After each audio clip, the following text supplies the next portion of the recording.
This is the Subway pregame show, postgame show, however you want to phrase it. It's all good at Subway. $3 breakfast combos, 6-inch Subway Select Sub is the $3 oven-baked chicken, and then $6 foot-long of the month Buffalo chicken sandwich there at Subway. Subway, eat fresh, 2 great locations, Main Street, and then also the Walmart on the Clarion Road in Altavista. And, of course, the Walmart in Altavista is our proud internet sponsor. They bring you the streaming audio online at kdcountry.com, and we hope a bunch of you folks are listening there today. Speaking of today, Mike Carlero had some thoughts about today when he had his press conference yesterday. Altavista Colonels got the big win yesterday to set up this one. That got them here. They beat J.I. Burton by 21 points. And Mike Carlero had his press conference after the game. We got our interview team there. And let's hear from the head coach and some of the players right now during the pregame before West Point. It's the Altavista Colonels and the West Point Pointers getting ready to lock it up on 105.5 KD Country. Obviously, we had enough points to win the game. Our general thoughts going into this game was to put pressure on. We really felt like 3 was going to bring the ball up the floor, and we were a little concerned about our matchups there. But when they put him over on the wing, we felt like that we could put some pressure on in the backcourt, and we felt like he was the key to the game for them. And he drove and got in the lane quite a bit and got to the foul line, but we felt like pressure was going to be the key. And offensively for us, our biggest concern was changing defenses. You know, I know they've played some special zone man stuff in the last few weeks, and our whole concentration was make sure we understand what they're playing. And we had a 2-3 zone, which we had to tweak a little bit. They took our big guys out early, and we managed to get it down on the baseline a little bit. And then in the man, we tried to go at them in a post when we could. But we did enough. I thought we got in transition a few times and stretched the lead out. But the defense was a key in the game. Coach, I start 4 sophomores and a junior. That's usually not the case with the teams that are playing out on the floor. I don't think you'd be surprised at what you guys have been able to do because you guys have been successful all year long. But what can you say to that simple fact that you got so many young players that are playing at this level? Well, obviously it's a great thing to have, and every step we make, even though we've been here a few times as a program, these guys are new. We have one player, Poindexter, that's actually experienced being here, so it's new steps in the sand, so to speak. When they walked into the VCU team room, I didn't think they wanted to go out and watch the game before, and then they wanted to get back in there as quick as they could, so they felt like they were in a special place. And they deserved it. They've worked hard. It's been a lot of pressure, to be honest, and the sophomores and the juniors, and everybody else has accepted that pressure pretty well. I felt like maybe in the Surrey game we were feeling it a little bit after we got the big lead, but these guys have stepped up and really played beyond their years, and certainly we hope that continues.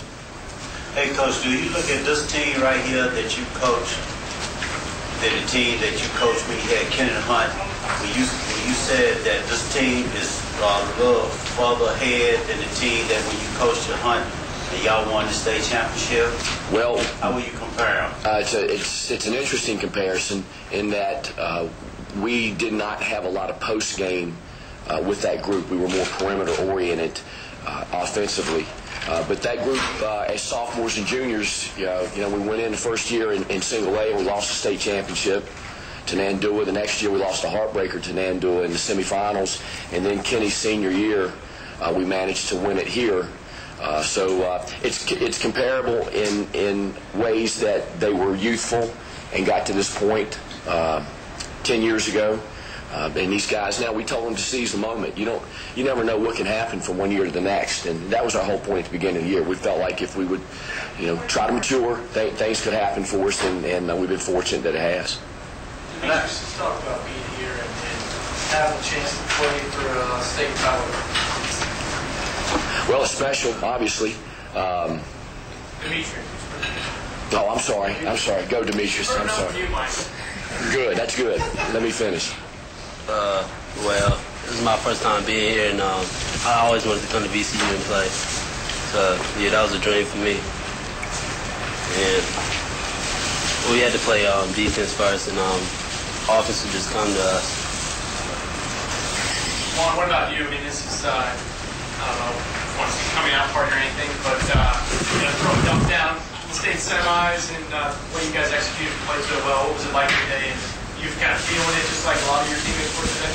Yeah, us being young, I really wasn't expecting to be here, but we worked hard in practice to get here. And it's kind of a dream to be here as a sophomore. And you have 2 more years left over, but I'm not looking for the future. I'm trying to get the state ring. What's your favorite sport?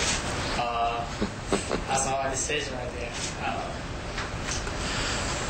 I have to say, it's kind of hard. Between basketball and football? Yeah, it's between the two. I don't know. Mike, Don't put him on the spot. Mike, talk a little bit about how he played. I mean, he just did the stat sheet. I mean, it's pretty common. Juan plays a point. Even though we had Michi and Richard, their wings, we try to get the ball. We let Juan get things going to the wings and obviously to the twins inside. Juan started as a freshman. These two guys started as freshmen last year.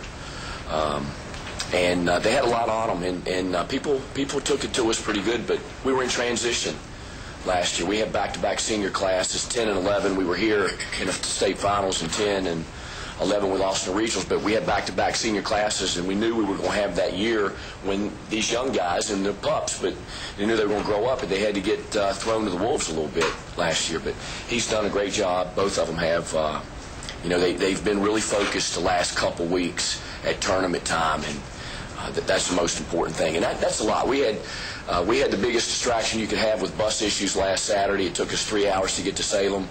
And all we kept telling them was every time we got on and off the bus and stood in the cold, we're not going to let distractions get to us. And they hung in there and survived. And I can't say enough about Juan or Demetrius. Coach, you got 20 points, 9 rebounds out of the Twins today, and outscored them in the paint 30 to 10. Can you talk about the production that you've gotten out of them this postseason? Great numbers. I mean, you just said it. I thought Demetrius did a nice job today of out facing up, putting it on the floor, and getting to the rim. That was a real key. And people have game plan to take a post away, and we're still a work in progress. We've had some games where we just didn't have real good chemistry inside, but these guys managed to battle, and find a way. And it's good when you have some guys in there that can get a rebound. That's a real key, and they've done a nice job with that. Hey, we love storyline. Could get a good one here. And if comparing McClure advances, I asked you kind of quickly about it before the game. Is that something that you would like? I know sometimes the mentees don't like to go up against the former guys. Coach Fox was an assistant when I played at Perry McClure. Okay. He came there my sophomore year. I graduated in '78, so I'm telling you, it's been a while. But knew that he was going to be the head coach. I wore that blue uniform. But if we play the blue tomorrow, I'm all orange and black. There's no doubt about that. But he does a great job. He's a Hall of Fame coach. It'd be interesting to have that moment happen. We're just going to play whoever wins. You played the 5 overtime semifinal loss. I played in '77. I think it's the longest game in history of the state. Still, we lost at UVA against J.J. Kelly my junior year in '77. Coach Fox was on the bench, and Chick Crawford was the head coach.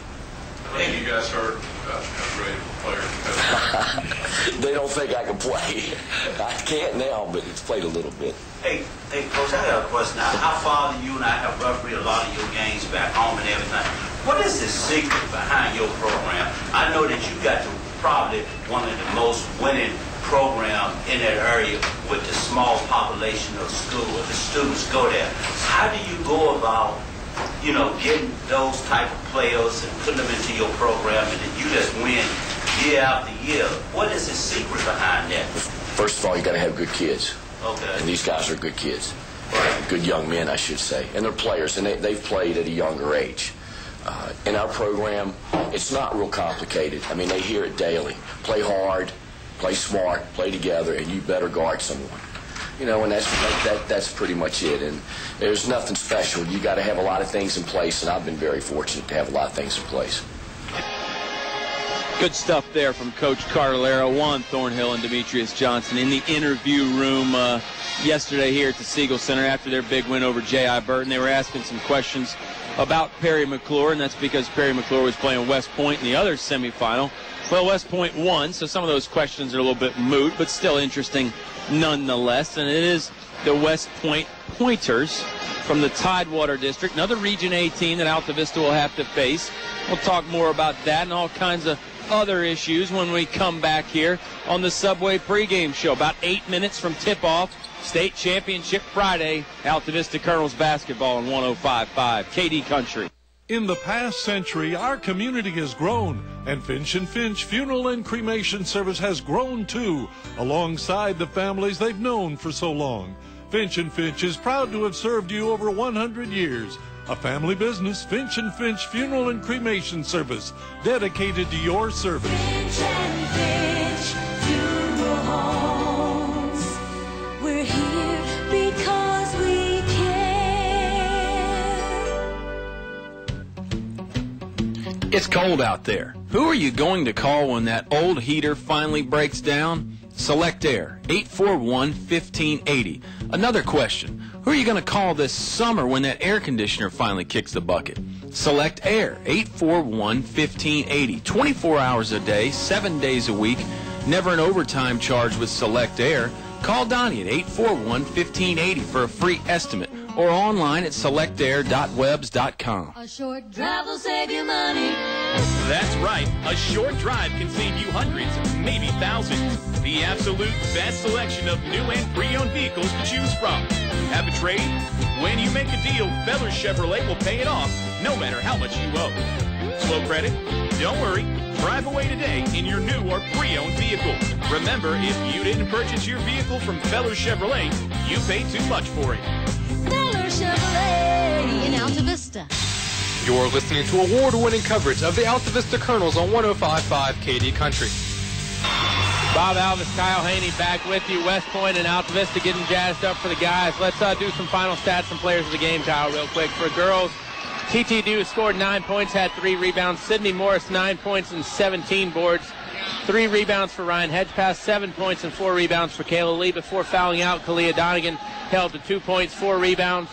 4 points and 6 boards for Chelsea Robinson, and Erica Wilson, 2 rebounds as well. On the other end, East Rock, Katie Doppelmeyer scored 3 points and 1 rebound. Madison Comer, 4 points and 2 boards.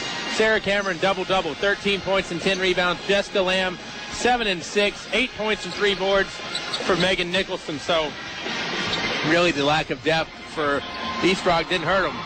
No, and if you got a good 5, I think you've said this, all you need is the right 5. You don't have to be real deep, and certainly East Rock proved that one here, and back-to-back state championships for East Rockingham. So congratulations to them, and again, congratulations to the Lady Colonels. They come up 4 points short, but it wasn't for lack of effort.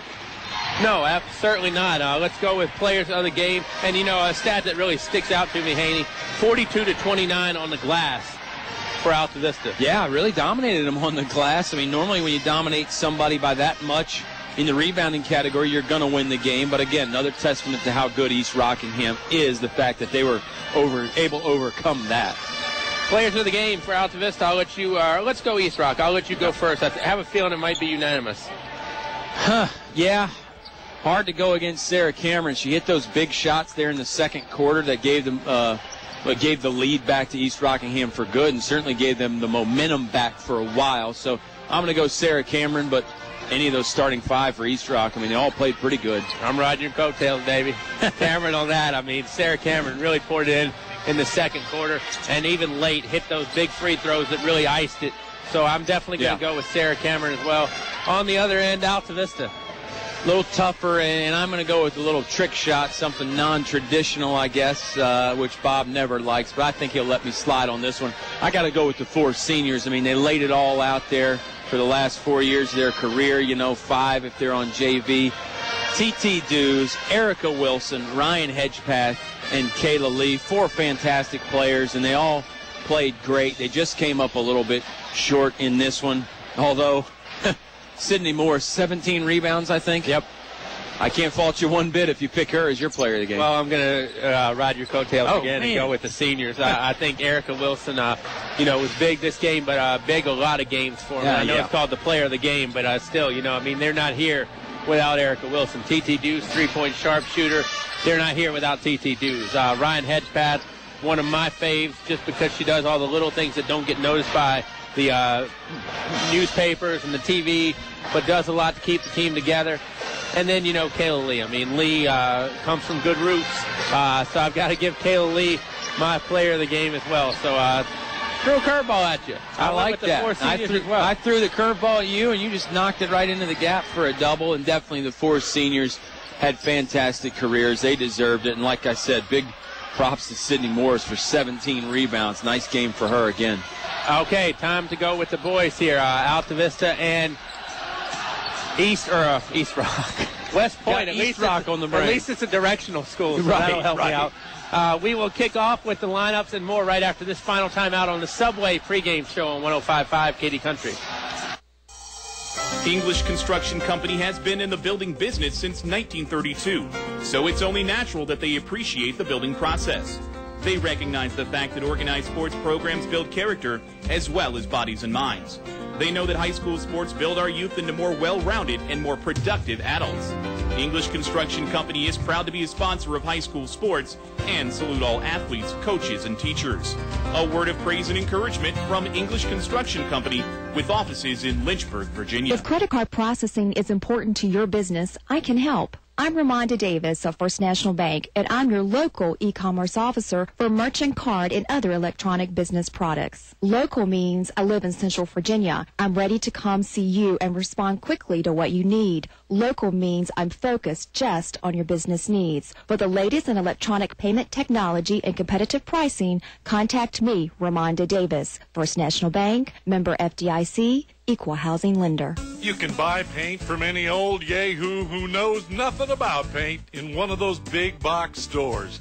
For quality paint from people who really know paint, it's Davis Paints from your complete home center, English's. Davis Paints, which has been known for quality since 1921, is not just sold anywhere. Visit the new paint room at English's, your authorized Davis Paint dealer. English's is your complete home center. On North Main Street, Altavista. You're listening to award-winning coverage of the Altavista Colonels on 105.5 KD Country. Bob and Kyle, your friendly neighborhood duo here to bring you Altavista and West Point. And Kyle, you know me. I love to find connections and so forth. And an interesting one, West Point head coach, Mr. Jeff McCullough, was a head coach at Pulaski for 2 years, assisted with him before that. And we know who the head coach was at Pulaski before that. It was Mark Hanks, and he is the sweet mate of Mike Cardellaro from the days at Emory and Henry, so there's a connection. Yeah, a lot of connections with Mark Hanks. He's got the connection to Coach C, and if you remember in the 90s there, he was a head coach at Liberty High School in Bedford. Our local people know where that is, of course, and a couple state championships there. So Mark Hanks, one of the all-time great high school coaches. And Jeff McCullough, now the coach for West Point. Maybe he is a descendant off that Mark Hanks coaching tree.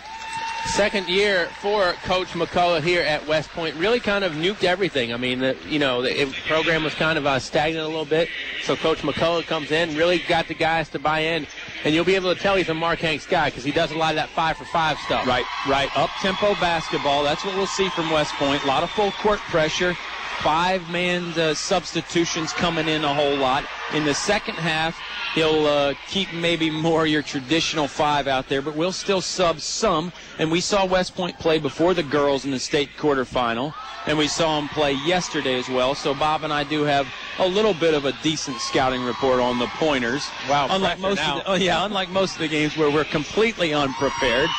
No, we do know a little bit about West Point, and definitely up-tempo basketball is what you're going to see. I was just going to wing it, but now you put the pressure on me. Usually that's what we're good at. It might be bad that we're prepared. Talking to my friend Robert Fish before the game today, and he is an alum of West Point, so we swapped some notes.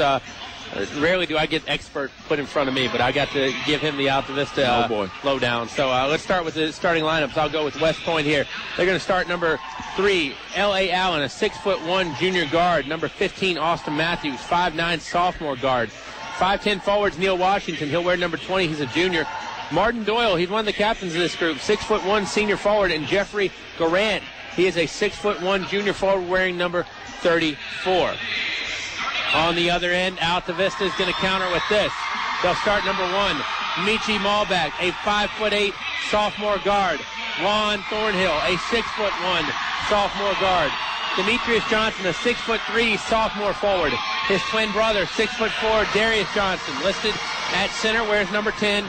And finally, Richard Hubbard, 5'10", junior guard, wearing number 12. You notice the youth in that lineup. If you're a first-time listener, you may be surprised at how young Altavista is, but they do have a lot of youth. 3 seniors on this Colonel squad. And maybe you heard the guy in the press room yesterday ask Coach Carlero for some similarities in this team and the state championship team. Bob, you and I were talking about probably more similarities to the team 2 years before that state championship, where guys like Kenny Hunt and A.B. Hubbard were sophomores then. That was a young squad then, but either way, all great basketball teams. This 2013 edition of the Colonels, no exception. Very good. And you know, one guy that's comparable to me back then was Rondell Dews. Really came on during that state championship in the state championship run. Michi Malbeck's kind of playing that role right now to a T. Yeah, Malbeck certainly had some good numbers in the regular season, but he probably flew under a lot of people's radar. Rondell was kind of the same way back in that 04 season. Rondell in the audience here tonight, cheering on both the Lady Colonels because his sister TT plays, and cheering on the guys squad as well. I have a feeling there's a few former Colonels in the audience today, as this is a big time basketball game, Mr. Alvis. I think so. Altavista is in their home whites, orange striping down the side, black A in a diamond for Altavista. West Point is in the road blues, orange around the neck, numeral is in orange, outlined in white. And I'll tell you, Ryan Mitchell's a big UVA fan. Those jerseys reminiscent of the Wahoos. He's got to put his UVA allegiance aside for this one. He's a diehard Colonel fan, that's for sure. And you always know you're in good shape when you got soup at the scores table. Pep band is here. Cheerleaders are here. Big shot Bob Alvis is always ready to go for the state tournament stuff. And I think the Colonels are ready to go too, Bobby. Lady Colonels fall to East Rock 35-31. Guys want to switch it up. Tell you about some of the people that made this game possible here before the tip. Feller Chevrolet, where a short drive will save you money. Listen to the game after the fact on YouTube as well. English Construction, wishing our high school athletes an exciting and injury-free game. Select Air, 24 hours a day, 7 days a week, never an overtime charge. El Cazador, voted best Mexican restaurant in town by their customers. And the First National Bank, focused on providing an extraordinary customer experience. We'll tell you about the other ones when we get to one of those long 1-minute timeouts, Bob. Darius Johnson is going to jump. He's going to jump against the Pointers. L.A. Allen. Tip goes to Richard Hubbard. Altavista going to start to our left. Home team, Colonel jerseys. West Point going to go to the right here in the first half. Thornhill with the basketball. Juan drives all the way in. Finger roll right away. Boy, Juan. Altavista cracks the ice first. Whew. Number 2, Juan Thornhill, looks like he could be in rare form early. Nice play right there. The little finger roll from about 7 feet out. Early lead for the Altavista Colonels. Pointers with the rock. Thornhill, he gambles on the steal. The kick out. 3-pointers up. And it's going to be off the mark. Rebound is taken, stuck in by number 23, Doyle. Good job by Doyle. Right place, right time. 2-2. Tie ball game. 7:24 to go in the first quarter. Thornhill with the basketball. West Point putting in some pressure. Man-to-man pretty much.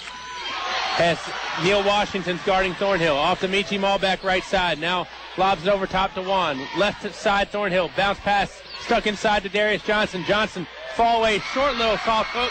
Goes down at 4-2 Altavista. Great ball movement there on that possession, Bob. 4 Colonels touching the basketball. And a little fadeaway jump shot from Darius Johnson. Hope I'm in shape for this. Haney up and down so far. L.A. Allen gets it on the give and go. Allen can't hit. Rebounded by Demetrius Johnson. Johnson keeps the pivot foot and hands it back to Thornhill. Demetrius Johnson that time, real nice game on the glass yesterday and gets one early here today. 6:40. Altavista up 4-2. Demetrius at the free throw line. Johnson dribbles left side, shot up, no good. Juan with the tip, won't follow. Juan had it. Darius gets it out of his crash, and Darius sticks it in. 6-2, Altavista. Great stick-to-itiveness there. Juan couldn't get the first one to go. He got his own rebound, then lost it. Darius Johnson somehow found it, stuck it up. Darius has got 4 early. L.A. Allen gives it up.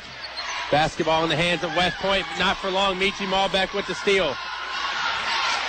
Juan Thornhill will come away with it. 5 for 5 coming right now. Yep, 5 fresh faces at the table for West Point. Next dead ball. Darius Johnson gets it. Johnson shovels it off to brother Demetrius. Johnson takes it up. Can't get it to fall. Darius with the rebound sticks it in. Darius stick-to-itiveness. He hit the deck after the play, but I think he's fine. Great job by Darius. He's got 6 of Altavista's 8. Colonels lead by 6. Colonels have really jumped out early. Matthews with the basketball. Drives all the way through. Kicks it out. Altavista very active defensively. And a turnover. And here come your 5. Yep, 5 fresh faces. We'll get them here in a second, but how about the defensive activity from the Altavista Colonels, Bob? Harassing West Point, not making anything easy for the Pointers, and now the Pointers aren't going to make it easy for the Colonels. A little full-court press getting set up here. Seth Hatcher, Jamie Wilson, Montel Allen, Travis Pitts. And I always do this, Kyle. I get so excited, and I get the first 4. Gabriel Lee is the 5th. Now you got a reason because they subbed in 5 fresh faces. That's hard. Thornhill over to Demetrius Johnson, right wing. Johnson with the basketball. Johnson drives in. Johnson with the spin move. Demetrius isn't going to get it to go, but he's going to get 2 at the stripe. Nice spin move there. Fancy stuff from Demetrius. Fouled. Shot wouldn't go in. He'll shoot a pair. First free throw trip. Don't forget about the KD Country Instant Auction tomorrow, 9 o'clock. Your chance to bid and buy on the phone. A multimedia shopping experience, Bob. Fouls on Pitts, his first. I'll tell you, with the way Altavista is getting out in front early, is this reminiscent to the region final? They got on Page County early in that region final. It was really over before it was started. And I don't know. It's certainly going to be a different feel because that was not an elimination game. Altavista and Page were both moving on. And I guess this isn't an elimination game. Both teams' seasons are done, but one team's going to get the hoist the state championship trophy. 10-2, Wilson in the front court with it. Wilson looking for somewhere to go, launches a 3 right side. It's going to be short. Darius Johnson will chase down the rebound. Gets it over to Juan Thornhill. I'll tell you, Colonels couldn't draw it up any better for the first 3 minutes. Yeah, and a bucket here I think would probably prompt a timeout from West Point. You would have to think you don't want to go down 10 early. Thornhill drives, gets it and 1. Well, you might not have the opportunity. You might not be able to go down 10 early. You might be down 11 early if Juan converts the free throw. 12-2. Great stuff from Juan Thornhill early. It's been Thornhill with 4 points. The Johnsons have the other 8 points. And Altavista looking good early in the state championship game. 5:03 to go here in the first quarter. 2 fouls, both on Pitts. Thornhill hits. And I'll tell you what, I can kind of see some semblance of a Mark Hanks coach team from McCullough because one of the subs just called in by the assistant coaches. It's Martin Doyle. We talked about it. Coach Hanks used to always do that at Liberty. Sometimes the head coach gets so wrapped up in the X's and O's and what's going on, he lets the assistant coaches do the substituting, a little bit like a football game. 13-2 Altavista. Young with it. Gets in the air. The kick out. Now it's going to be Lee for 3, and Lee gets it to go. Big shot right there from West Point. Good one from Lee. The defense from Altavista was very sound, but Lee got a nice open look and shot it over his man. Everybody was napping except for Michi Malbeck. Thornhill threw it to him, and Malbeck got it away. The ball actually got kicked loose for a minute, which kind of stalled things. 15-5 Altavista. Yeah, Michi had to go chase it down. Good pass from Juan Thornhill. Good vision just to see Michi. Wilson, nice pass inside to Allen. Montel Allen for 2, and it's 15-7. High-scoring affair, I think, is what we're in store for, Mr. Alvis, and you're going to need that extra time in between quarters, huh? Thornhill over to Demetrius Johnson. Johnson has it knocked away, and the foul is going to go against Wilson. His first, team's third. 15-7. Altavista leads. A lot of full-court pressure. Up-tempo basketball from West Point. They'll send in 4 substitutes here at this horn. And let's see when Altavista finally substitutes, Bob, because you know Mike Carlero's got to be keeping an eye on his guys' fitness level and how their legs are holding up out there. You know, with as quick as West Point is, you might really see some Navy Jones dosage today because Navy, one of the faster guys on Altavista's team. Thornhill with the rock. Juan bounce pass to Demetrius Johnson. Now bounces it in to brother Darius. Darius lobs it back out to Thornhill. Juan to control. Thornhill pushed out over there by Montel Allen. Thornhill drives all the way in right side. No good. Rebounds loose. Jump ball. Yeah, Darius got it back, but you're right. It was a tie-up. Darius tried to muscle it up to the rim, but couldn't. And the possession arrow favors West Point.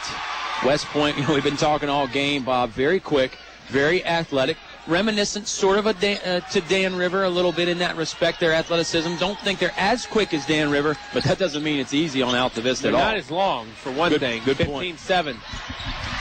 Shot by L.A. Allen, no good. Rebound by Thornhill. Durant was coming in from the backside.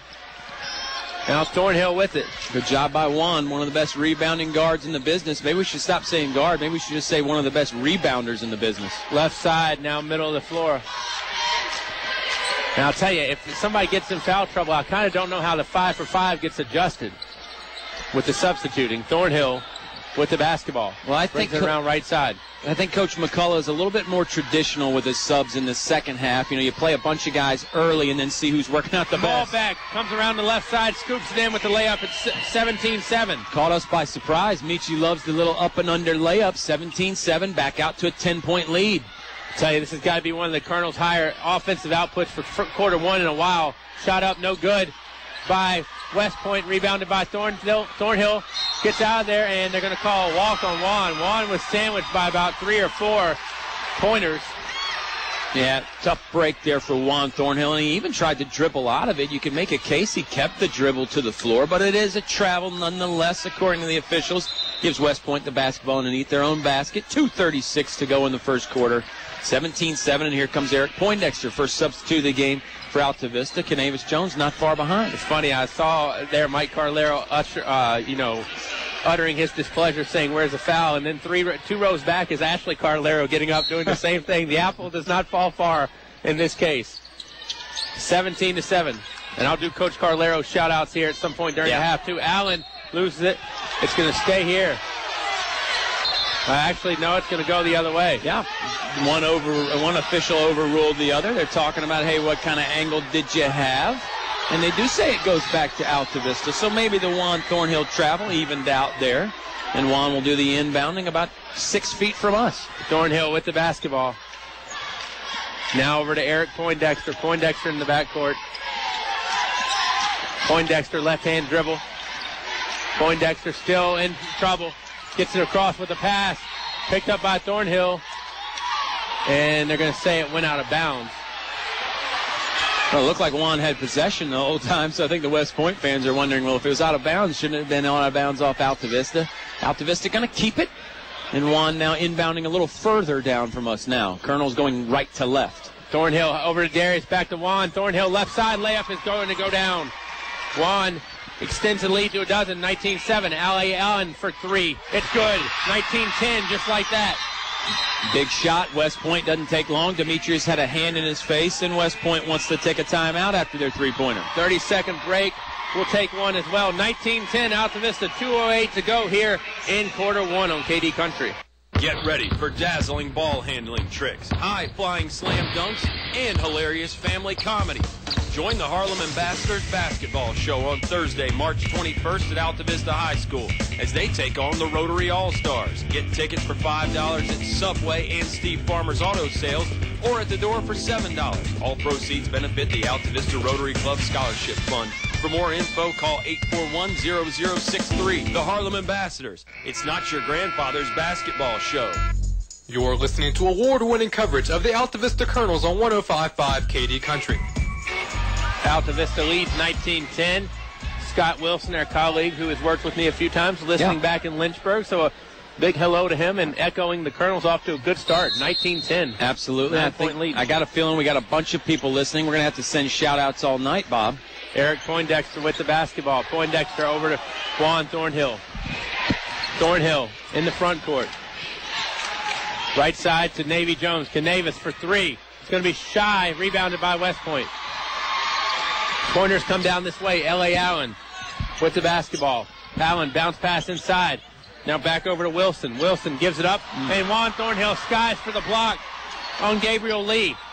But stolen right back. West Point gets the layup. No good. Poindexter was kind of right on his hip, but never made contact. According to the officials, Thornhill will inbound. Michi and Hubbard are back in. Jacob McClure is going to check in as well with $1:36 to go. Colonel's up 9. Well, first of all, great block by Juan on the three-pointer, and then when he lost it, great defense by Eric Poindexter. He didn't foul him, but he got close enough to harass the West Point player and made it difficult to convert the layup. Juan will walk the dribble. You talked about giving shout-outs all night. Phil Rizzuto used to give happy birthdays when the ball was in the air on a fly ball. So maybe we can go with that adage. Juan really tiptoeing that backcourt line. Michi still close to it as well. Gets it off to Thornhill, and Altavista moves a little closer to the basket. West Point defensively, they will get after you. Hubbard back over to Malbeck. Michi lost it, taken away by Wilson. Wilson comes down the right side. Wilson lays it up and gets it to go in. Had to go over Juan Thornhill to do it. Good play right there by Jamie Wilson from West Point. That cuts into the lead, makes it a 7-point Colonel margin. West Point had to go on the road at Surrey to win in the regional final. Malbeck with the basketball over to Hubbard. Hubbard skips it back out to Thornhill. 15-4 regular season record. So you know the Pointers aren't here by accident. That's right, and you mentioned Surrey. That's one common opponent. West Point has also played Nelson County earlier this year, interestingly enough. Beat the Governors by 15 in the Goochland Christmas Tournament. McClure sinks in 3. Jake the Snake with the fist pump and the smile, giving some love to Juan Thornhill after the nice pass. 10-point lead. Kicked it back out. Wilson for 3. Left alone, and Wilson sinks a triple. Now you talk about shooting the basketball. West Point, they're doing a number from beyond the arc, Bob. That's keeping them in the ball game right now. 22-15, Altavista still leading. And this place is getting loud, too, on every made basket. Yeah. Thornhill with the rock over to Malbeck. Down to 9 seconds. Michi looking for somewhere to go. Throws it back over to Juan. Got to go. 5 seconds, and Thornhill's going to be pushed. It's the 4th foul on West Point. Colonels have not committed one to date. And that foul is going to go against Seth Hatcher. Hatcher, member of the football team from West Point that had a very good season. Altavista actually saw him on the gridiron a few years back. Yeah, they locked up, I believe, in that state championship year. Altavista got 5.2 to get a shot up. Malbeck with it. Malbeck's got to go. 2-1. Michi in front of half court for 3. And it's going to go off the glass and no good. Darius's follow will not count. So 8 minutes of play from Virginia Commonwealth in the books. 22-15. Altavista, we're back after 1 minute on 105.5 KD Country. Try a variety of daily lunch specials priced under $4 at El Cazador Restaurant. The people that brought the first Mexican food to the area 13 years ago and still going strong 7 days a week. Come by for Mexican or American food, all reasonably priced, with drink specials and great service too. Voted best Mexican restaurant by you, their customers, El Cazador Mexican Restaurant, Main Street in Altavista. El Cazador Mexican Restaurant thanks you for your loyalty and your business. Heard of Moose? The Altavista Moose Family Center proudly supports Altavista High School athletics. Moose International is a family-centered, community-based organization that has been serving the Altavista area since 1952. The Moose Family Center on Lynch Mill Road in Altavista wants to wish the Colonel basketball teams good luck in the playoffs. Give the Moose Family Center a call at 369-6945 today to see how they're bringing together the Altavista community. Moose, a family fraternity. You're listening to award-winning coverage of the Altavista Colonels on 105.5 KD Country. Back here from the Siegel Center, Colonels lead 22-15. We didn't get a chance to thank all our sponsors in the pregame show. So how about State Farm agents Eric Fletcher and Chris Anderson? Like a good neighbor, State Farm is there. Finch and Finch Funeral and Cremation Services, a family serving family since 1905. English is your complete home center, home for Davis Paint. McDonald's in Altavista is a proud supporter of the Colonels. Try the new Fish McBites. Tyree Little's Heating and Cooling, keeping you warm in the winter, cool in the summer. The Moose Family Center on Lynch Mill Road in Altavista. Heard of Moose? Perkins Twin Tire, your home for Michelin Defender tires. And the Rotary Club of Altavista presenting the Harlem Ambassadors Traveling Basketball Show. Thursday, March 21st at Altavista High School, Bob. Right around the corner. I told Mike Carlera I would do the shout-outs for him, so I got to be a man of my word here. Hello to his dad and Dottie in Buena Vista if they're listening. Now, some of the people could be here, but I'm just going to go through the normal list anyway. There you go. Billy and Minnie in Orlando. Chris in Maryland. Ann is in Orlando, I believe, with Billy and Minnie right now. Sarah and Swanson, his beloved neighbors. Micah and his wife Heather, as well as McKinley, Madison, and little Micah. I hope I got all the names right. Ashley is here, so I can scratch that one off the list. Aunt Fran is in Philadelphia. I don't know that she made the trip because that's a long hike from Philly to VCU, even though Drexel makes it every now and again. And I think I have nailed everybody. I think you got it covered, and even some of those people that are here could be listening on kdcountry.com, of course. We thank Walmart for that. Altavista basketball starting the second quarter. They lead by 7. Thornhill with the basketball. Juan notched 7 in the first. And Altavista kind of spreading the floor here a little early. Yeah, looking to spread this Pointers team out a little bit. West Point in a zone. Malbeck will try the three. Triple's no good. Rebound comes down to Altavista. Demetrius gets it over to Richard Hubbard. Now back to Juan. Thornhill over to Michi Malbeck. Malbeck back to Thornhill. Pitch and catch. Thornhill and Malbeck, the only two involved right now. And I think slowing the pace down, spreading it out will help Altavista too, Bob, just from the standpoint that it gets West Point out of their comfort zone. The Pointers are used to running up and down, getting up and down the court, a lot of transition ball. If you slow them down, they may start to get uncomfortable. Darius Johnson over to Michi Malbeck. Now over to Richard Hubbard. Juan Thornhill has it. Thornhill left side to Malbeck. Malbeck back over to Richard Hubbard. 6:54 to go here in quarter two. Altavista up 22-15. Game of keep away right now. Basketball belongs to Michi Malbeck. Now over to Juan Thornhill. Thornhill over to Hubbard. Richard fires from deep. Three-pointers up, no good. Malbeck tries to get in there for the rebound, but here comes West Point. And Matthews is going to be called for an illegal dribble. Yep. And it will go back to Altavista with 6:35 to go. You know, I mentioned earlier that Mike Cardellaro, of course, sweet mates with Mark Hanks. Coach McCullough coached for Mark Hanks. Who gets the scouting report? I would hope Coach Hanks would just have to abstain and not give anybody a scouting report. Yeah, maybe just say, hey, good luck to both guys. Malbeck with the basketball now over to Juan Thornhill. I'm sure he's rooting for both guys. He's rooting for a good game. Thornhill over to Richard Hubbard. Hubbard in the corner. Finds Demetrius Johnson. Johnson makes the extra pass to Darius, and Darius sticks in two off the window. Brother to brother, man to man. You can't beat that right there. The pump fake by Demetrius, and then shovels it down low to brother Darius. 24-15, Altavista by 9. Three-pointer by L.A. Allen. It's no good. Rebound is loose. Tug of war for it. West Point comes down with it, and Martin Doyle takes it back up and in. Yeah, perseverance by Doyle. He got in there on 3 Altavista Colonels. You normally don't see that. Normally the Colonels pretty sound on the boards, but a little bit of a letdown there. They still lead 24-17. Thornhill over to Hubbard. 4 for 5, getting ready to come out. Basketball belongs to Washington. Washington gives it up to Matthews. Matthews dribbling around, looking for L.A. Allen. L.A. Allen sets the screen. Matthews gets all the way in. Three-pointer hoisted up by West Point. No good. Darius Johnson corrals the rebound with one hand. Taps it over to the other one and gets in the front court. Johnson looking for somewhere to go. Now over to Darius. Now Malbeck. Malbeck all the way inside. Malbeck off the window. No good. Darius with the tip. Won't rim down. Rebounded by West Point's number 20, Washington. Could only get one hand on it, and that was the left hand, not Darius' strong hand. L.A. Allen to the rack. Takes it off the window. No good. Demetrius with the rebound and waits for traffic to clear. Gets it off to Thornhill. Smart and a lot of one and done for West Point. Altavista has been very, very good on the glass, Bob.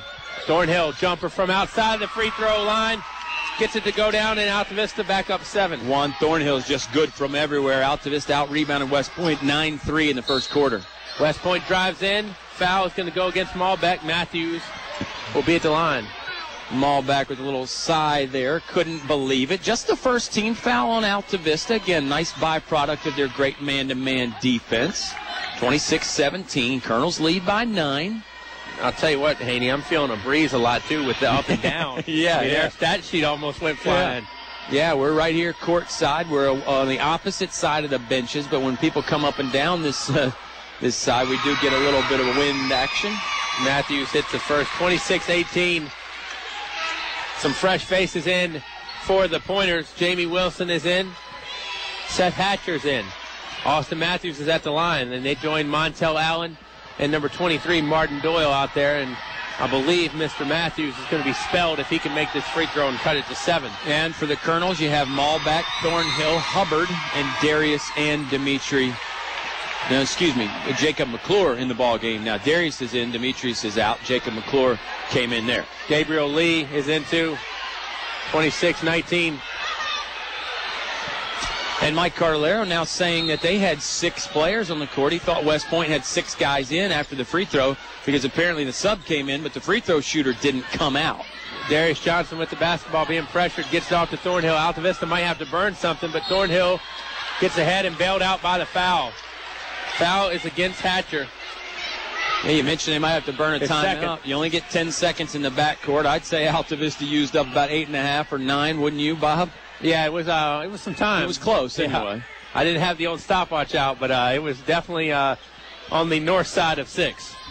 Maybe I'll start employing the stopwatch in some of these backcourt situations. 26-19, Altavista leading. Malbeck with the basketball. Malbeck drives in, gets it off to Darius, and Johnson gets 2 and 1, and Juan Thornhill pumped up. All the Colonels fired up, especially Juan Thornhill. Great pass from Michi Malbeck, and an even better finish from the sophomore Darius Johnson, the player of the year in the Dogwood District.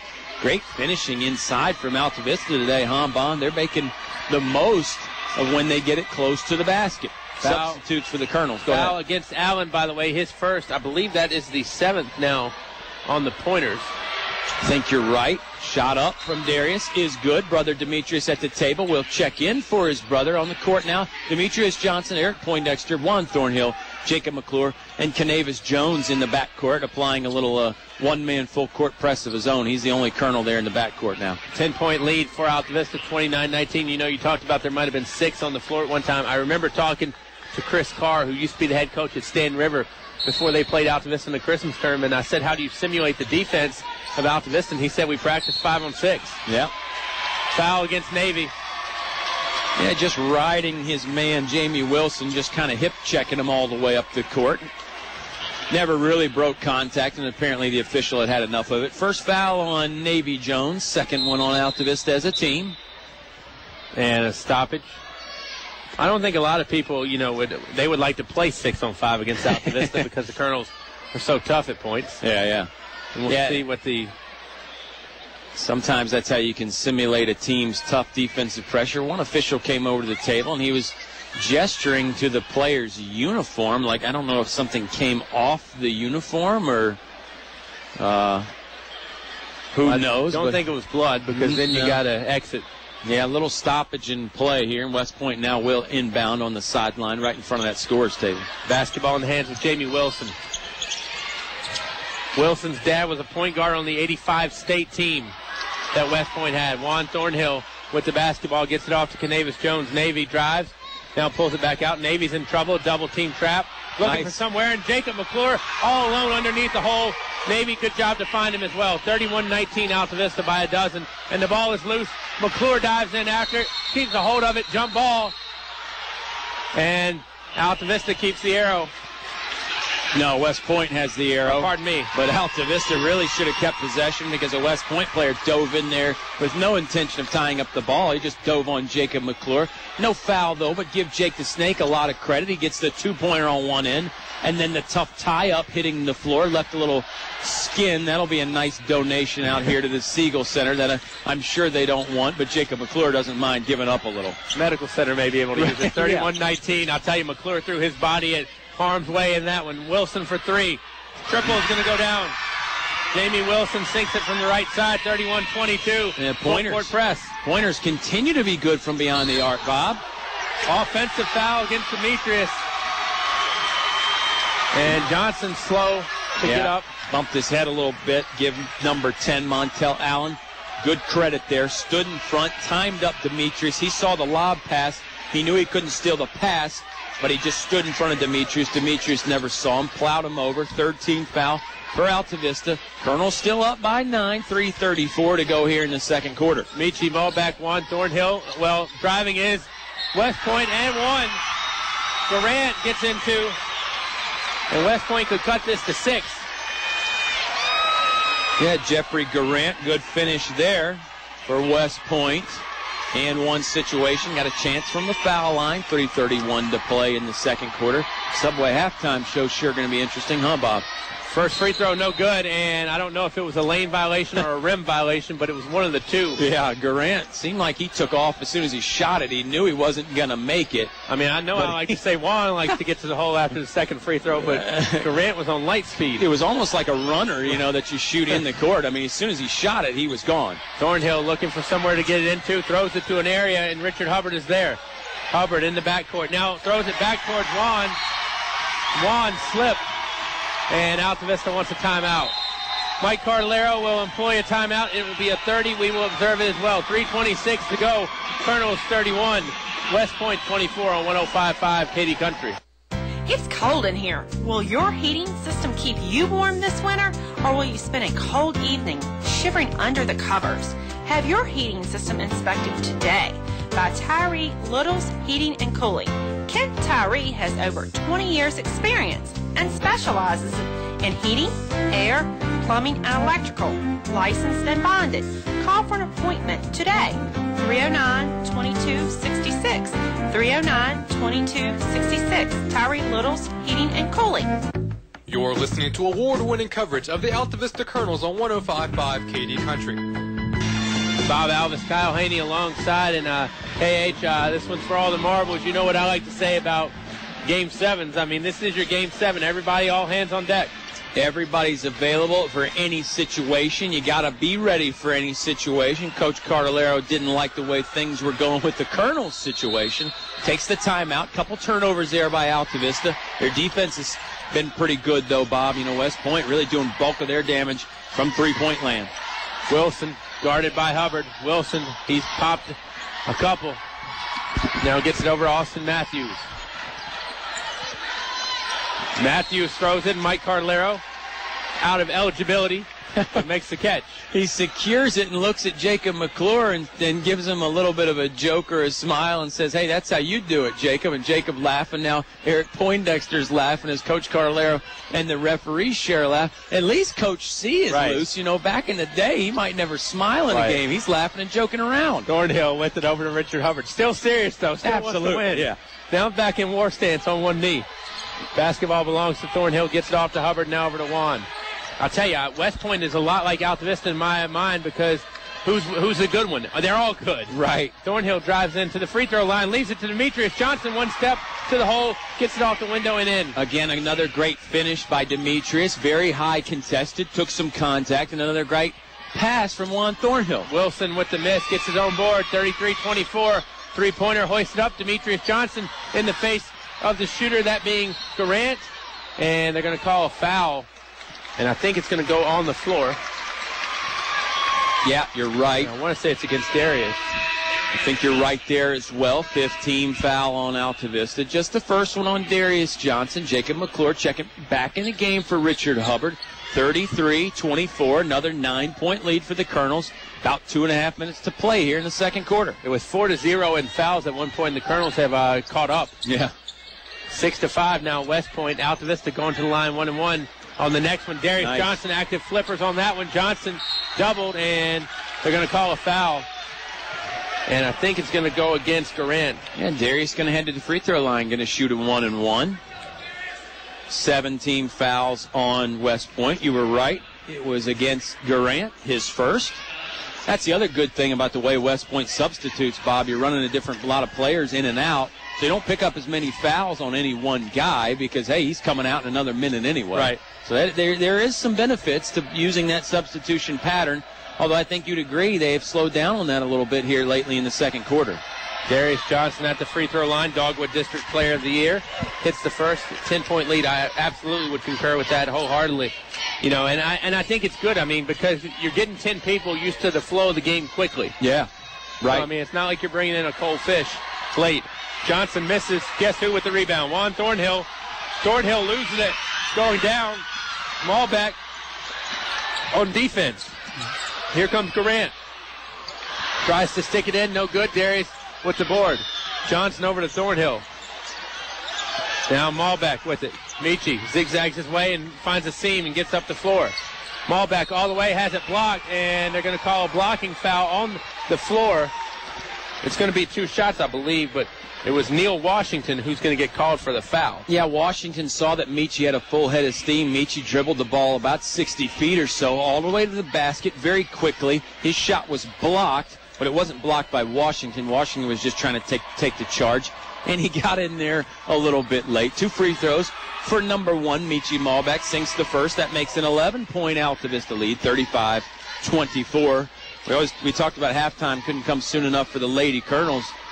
To me, it seems like half point can't come soon enough for West Point. Mike Cardellaro would probably say, hey, let's skip the halftime. Let's keep on playing. I thought you were going to say for us with the up and down. Oh, well, yeah, no, we need halftime every time. Malbeck sinks to 36-24. Colonel's pretty good from the free throw line in this one, Bob.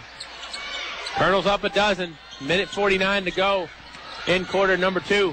Three-pointer by L.A. Allen, dead on, short. Saved, but out of bounds was West Point. And the basketball is going back over. And that's the thing about those three-pointers. West Point's been doing the bulk of their scoring from beyond the arc. Sometimes that'll dry up on you. You can't count on just raining in three-pointers all game. And, Altavista shoots a lot of threes, too. I mean, Sure. You can look in this VHSL record book at Sure. some of the records that for 3 points.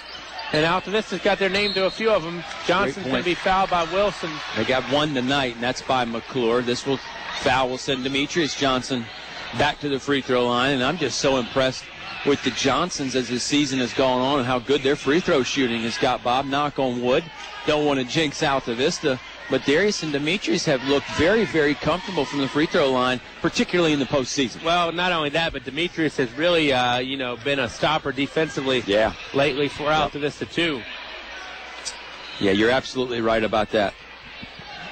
Colonel's shooting right at 60% from the foul line in this postseason, Bob. Johnson, free throws up. It's going to bounce down. 37-24. And, I mean, you would think Demetrius hears that every building they go into must be on lockdown because he really locks down that whoever he's got offensively. I mean, you can't say that an offensive guy is throwing up 20 on number 5 right now. No, you're not going to have an easy night when you draw the assignment of Demetrius Johnson guarding you. Demetrius makes both. Demetrius really great defensive game yesterday against J.I. Burton. You heard that a little bit in the press conference. He was outstanding both inside and outside. 38-24, Altavista stretching the lead out here. Minute and a half to play in the first half. Well, and if you're playing against Darius, too, in the post, I mean, you're going to know it the next morning. Yeah. 38-24, Altavista by 14. Allen with the basketball. Now giving up. Inside, L.A. Allen with the layup and in. Wow, the high spin on the layup. Normally when you use the window, you got to get it in the square. That time it was out of the square, and the spin made it go in the basket. Tough shot. Thornhill in the front court, left-hand dribble, now switches over to his right. 65 seconds to go in the opening half of play. Juan all the way to the rack, lays it up. It's going to fall down. Thornhill gets in two, 40-26. The Deuce saw a lot of the court there. The basketball saw a lot of the rim. It rolled around and finally dropped in. Big smile from Juan Thornhill. Under a minute to play in the first half. Shot up by L.A. Allen. It's a fadeaway, no good. Thornhill with the board. Now Thornhill dribbling in the backcourt, down to 40.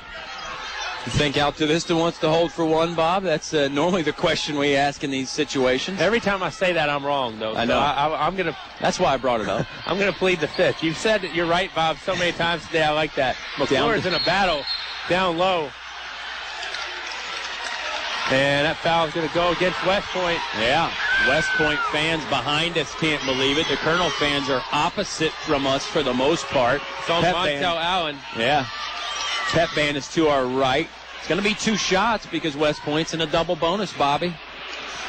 I really expect to see a furious run by West Point to start the third quarter, though. Yeah, you're right. You almost don't want to get too comfortable if you're a Colonel fan because you know West Point has got a run capable. McClure will have 2 here with 25.3 seconds remaining.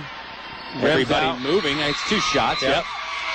Everybody went after the rebound, but it is a second shot on the way.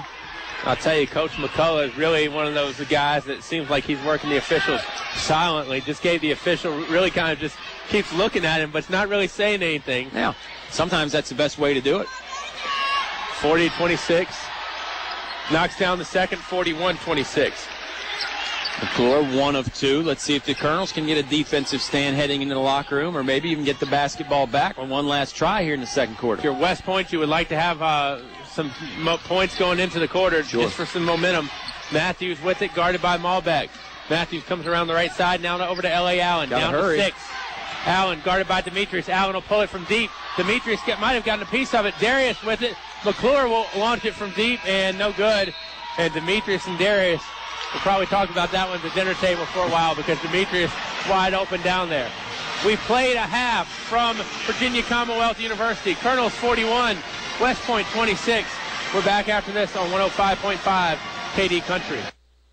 It's tough out there trying to stretch each paycheck a little farther than the last one. It means cutting costs. And one of the best places to start is at Eric Fletcher State Farm Insurance. Because I'll do a discount double check to make sure you're getting the car insurance discounts you deserve, up to 40%. So give Eric Fletcher State Farm Insurance a call today. Because being there to help keep more of your money in your pocket is why I'm here. Like a good neighbor, State Farm is there. Like a good neighbor, State Farm is there. McDonald's is a proud supporter of the community it serves daily with mouth-watering Big Macs and golden fries. In the spirit of community, McDonald's is pleased to sponsor the Altavista basketball teams as they battle through the tournaments. Good luck. McDonald's is the best place to celebrate a Colonel win, and they always invite you in for a tasty meal. Don't forget to try the new Fish McBites. McDonald's, Main Street in Altavista, cheering the Colonels on to victory. Want a tire that offers enhanced safety for you and your family? See me, your Michelin dealer. Whatever you drive, chances are I have a set of Michelin tires that delivers the safe ride you want for you and your passengers. Michelin's advanced tread designs and special rubber compounds can provide exceptional grip, even on the wettest roads. So drop in today, and I'll help you get the drop on rain this season. Find the right Michelin tire and get expert service at Perkins Twin Tire Altavista and online at PerkinsTwinTire.com. In the past century, our community has grown, and Finch & Finch Funeral and Cremation Service has grown too, alongside the families they've known for so long. Finch & Finch is proud to have served you over 100 years. A family business, Finch & Finch Funeral and Cremation Service, dedicated to your service. Finch & Finch Funeral Homes. We're here because we care. You're listening to award-winning coverage of the Altavista Colonels on 105.5 KD Country. Tradition I like gets to continue. Sarah Maddox, the head coach of the junior varsity Altavista girls, assisting Deborah Spencer and crew, joins me. I'll tell you, tough one to have it go that way against East Rockingham, but I think you got to take a moral victory in terms of, the last time you played them, it wasn't that close. You really gave them all they wanted, I thought. And what did you see? I thought we did the things that we've talked about doing in practice. We wanted to stay within 5 points the whole game, and, things got a little bigger than we wanted to in the third. So start of the fourth, we were down by 10.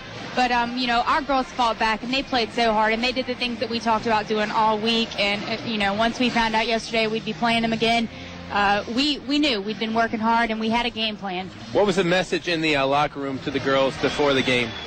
The message was we're not quitting fighting.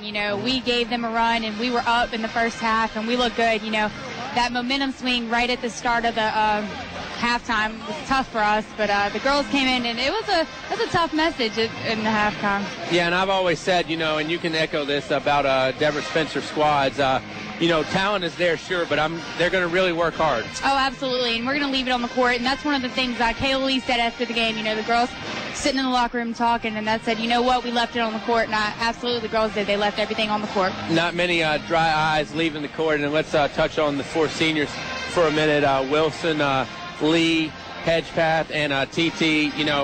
Kyle and I do a player of the game always, and normally I don't like to give multiples, but we gave all four of the seniors because where would you be without them? Let's talk about them. Let's start with TT Dews, not only today but throughout her career. TT's been a great player. She's a 1,000-point player. That's hard to come by. You don't have those every season. You don't have players like that, very often. So she definitely is an asset offensively and a team leader. She does a great job picking people up. Kayla Lee, a great outside shooter, does a lot of other things well. Tell me about Kayla Lee. Kayla Lee, great outside shooter, has done a nice job hitting down some threes, but Kayla Lee is a defensive specialist. We put her on the other team's best player every night. It doesn't matter, and she does a nice job shutting that down. And, Erica Wilson really provides a spark when she comes off the bench. Would probably be starting for every other team in the Dogwood. Talk about Erica Wilson, what she gave you girls. It is. Sometimes, you got to bring a player off and you're sixth man, and, it's really tough being a sixth man as a senior, and you want to be on the floor. But she comes on the court and she does what we asked her to do. She runs the point guard, and she takes care of the ball. And, Ryan Hedgepath, one of my favorites, reminds me a lot of you. Does a lot of the little things that, that might not show up in the paper or on TV, but the coaches really notice it. I think that's a heart and soul player. It's going to be tough to replace. Ryan does a lot of the little things you're talking about. I don't know if you guys remember back when we played here the first game last week. Well, the quarterfinal game last week, we were having a little rebounding, hustling problems, and it really looked like the other team was Colonial Beach was out rebounding, out hustling us. Ryan shot a shot, got her own rebound. She looked like a wide receiver diving across the court. So last year you get one step closer than last year. You still have a good core back. Backcourt's going to probably be more tougher to replace. But you bring back Sydney, you bring back Kalia, and you bring back a lot of girls that didn't get as much playing time. Chelsea Robinson, I think, is a huge asset to get back. What do you think the girls that are coming back are what's going to be their motivation? You know, we're losing a lot of points. We got to come back and find some ways to get some baskets. But, you know, absolutely with Chelsea, Kalia, and Sydney, you know, that's great post players right there. And that's three. We got to have to find some guards to complement those players. And, you know, keep working hard. Well, I want you to take this message back to the coaching staff. You know, Deborah Spencer yesterday in the media room said, we got a lot of hard-working kids, but I know for a fact that you and Coach Frazier and Coach Short and Coach Spencer are top-notch coaches. And, you know, what the kids get, they're getting from you guys in terms of the work ethic. So definitely congratulations to you girls for making it this far. Second place is better than third place is the way I like to say it, too. Thank you. Thank you for everyone who came to Richmond to support us and everybody who listened to us on the radio, so thank you. And we love covering you guys. Hopefully more of that continues next year, too. Thank you. Sarah Maddox here on the Subway Halftime Show. We'll talk about the guys after this on 105.5 Katy Country. It's cold out there. Who are you going to call when that old heater finally breaks down? Select Air, 841-1580. Another question. Who are you going to call this summer when that air conditioner finally kicks the bucket? Select Air, 841-1580. 24 hours a day, 7 days a week. Never an overtime charge with Select Air. Call Donnie at 841-1580 for a free estimate or online at selectair.webs.com. A short drive will save you money. That's right. A short drive can save you hundreds, maybe thousands. The absolute best selection of new and pre-owned vehicles to choose from. Have a trade? When you make a deal, Feller Chevrolet will pay it off, no matter how much you owe. Slow credit? Don't worry. Drive away today in your new or pre-owned vehicle. Remember, if you didn't purchase your vehicle from Feller Chevrolet, you paid too much for it. Feller Chevrolet in Altavista. I'm Todd Hall, president of First National Bank. For over 100 years, we have proudly served our customers in Central Virginia, and we're excited about continuing to provide financial solutions into the future. At First National Bank, our focus is on you, the customer, and delivering a very high level of service is our top priority. In fact, our employees are empowered to make decisions that provide you an extraordinary customer experience. So stop in one of our 8 local branches and give us a try. First National Bank, member FDIC, equal housing lender. The following is brought to you by English Construction Company. What do basketball, choir, drama club, and marching band all have in common? They're all high school activities that offer learning opportunities not necessarily found in the classroom. They take up just a fraction of a typical Virginia high school's budget, and they go a long way to giving young people the tools they need to thrive. High school activities, they're more than extracurricular. They're extra important, too. This message presented by the Virginia High School League and the Virginia Interscholastic Athletic Administrators Association. You're listening to award-winning coverage of the Altavista Colonels on 105.5 Katy Country. Single A Division I boys state final. It's Altavista. It's West Point. It's a 41-26 lead for the Colonels. The Pointers coming back out. Kyle Haney, take me inside each locker room. Well, you know, that's interesting. Inside, obviously, the Altavista locker room, you're feeling pretty good, and I think Coach Cardelero knows well enough that he wanted to keep the good feelings going. I mean, he wasn't going to go in there and say, you guys are playing like crap. What are you being all happy for? Wow, the flowery language right, for a Friday afternoon. But I think he did have to rein his guys in a little bit and say, hey, we haven't won anything yet. You know, don't think just because we came out and won the first half that we got the ball game won. Got to keep the foot on the gas. And inside the West Point locker room, I would think that Coach McCulloch, he's been around long enough. He knows he's not out of this game, but he probably told his guys, too, hey, we're going to have to do a lot of things right. We can't afford the mistakes. We can't afford to get out-rebounded 18-8, which is what Altavista did in the first half, Bob. Well, there are some other numbers there that are eye-popping, too. Yeah, there are some eye-popping numbers. Altavista Colonels, 60% from the field. That's pretty doggone good as a team. Most players would love to shoot that, and they'd consider that good. Altavista's doing that as a team. And big reason why is, Bob, a lot of their shots are coming from inside, coming from those bunnies that you talk about, the short ones in the paint, that sort of thing, whether it's a layup from Malback or Thornhill or just a post move from one of the Johnsons. They're getting the ball in close. And to boot, on top of that, Colonels have been very good from the free throw line, Bob, 10 of 12 in that first half. Well, lead certainly was not on the basket for Altavista at half number one. You got to hope it won't be on there for half number two as well. 41-26, our score. Just running down some individual numbers. L.A. Allen for West Point has 5. Austin Matthews with 2. Martin Doyle with 4, Jeffrey Garant with 2, 3 points from Gabriel Lee, and 2 points from Montel Allen, 8 points from Jamie Wilson. He's 2 of 3 behind the arc. Altavista's only made 1 3-pointer. It came from Jacob McClure. He's got 6 total. Darius Johnson has 12, leading all scorers. Demetrius has 6, Michi has 6, and Juan Thornhill scored 11 in that first 16 minutes of play. Yeah, and I liked what you and Sarah Maddox were talking about the hard work, and that's a big thing Coach Spencer is big on, and that's the thing. I mean, Coach Carlero and Coach Spencer, they've found the secret to being good. You know, that guy in the press conference, if you heard the pregame show, asked Coach Carlero, why are you guys always good? What's the secret? The secret's hard work, right? That's the secret to being good at anything. But Coach Carlero and Coach Spencer know that. And I think, Coach C probably mentioned that to his guys in the locker room, too. Hey, keep working hard. As long as we work hard, we should be okay. We don't have to play perfect. Let's just work hard. And even though we have 0 regular season games or postseason games left, maybe we'll see if we can get the post game from Altavista on the YouTube. Thornhill looking to be a YouTube sensation himself with the finger roll. Couldn't get it to go. 41-26. Montel Allen with the basketball. Gives it over to Matthews. And West Point going right to left now. Altavista going left to right towards us and towards their bench. L.A. Allen for 3. No good. Rebounded by Darius Johnson. And Johnson is going to be tied up. Jump ball is going to stay on this side, which is the West Point side for the second half. They're shooting on our left. Altavista shooting on our right. 7:34 to go here in quarter number 3 from the Siegel Center in Richmond, Virginia. Altavista up 41-26. West Point looking to get it in. They do. L.A. Allen with it, but Allen loses it to Michi Malbeck. Malbeck saves it right into the chest of Demetrius Johnson. And he threw it behind his back to do it. What an impressive play there from Michi Malbeck. Great hustle, and then the flare at the end of it. Well, I don't know how much of it was it a flare. Otherwise, how is he going to get it in? Right, yeah. Thornhill with it. And, sometimes when you do that, Kyle, at least when I've done it, it winds up in the seats or somewhere to the right. Foul away from the basketball. It's going to be against number 23, Martin Doyle. Doyle kind of shaking his hand, shaking his head too, saying, "What could I do?" That's the way a lot of people feel when they're trying to guard Darius down low. He's just such a monster physically down there. It's hard to keep him out of position. Malbeck gets it into Thornhill. Juan with it.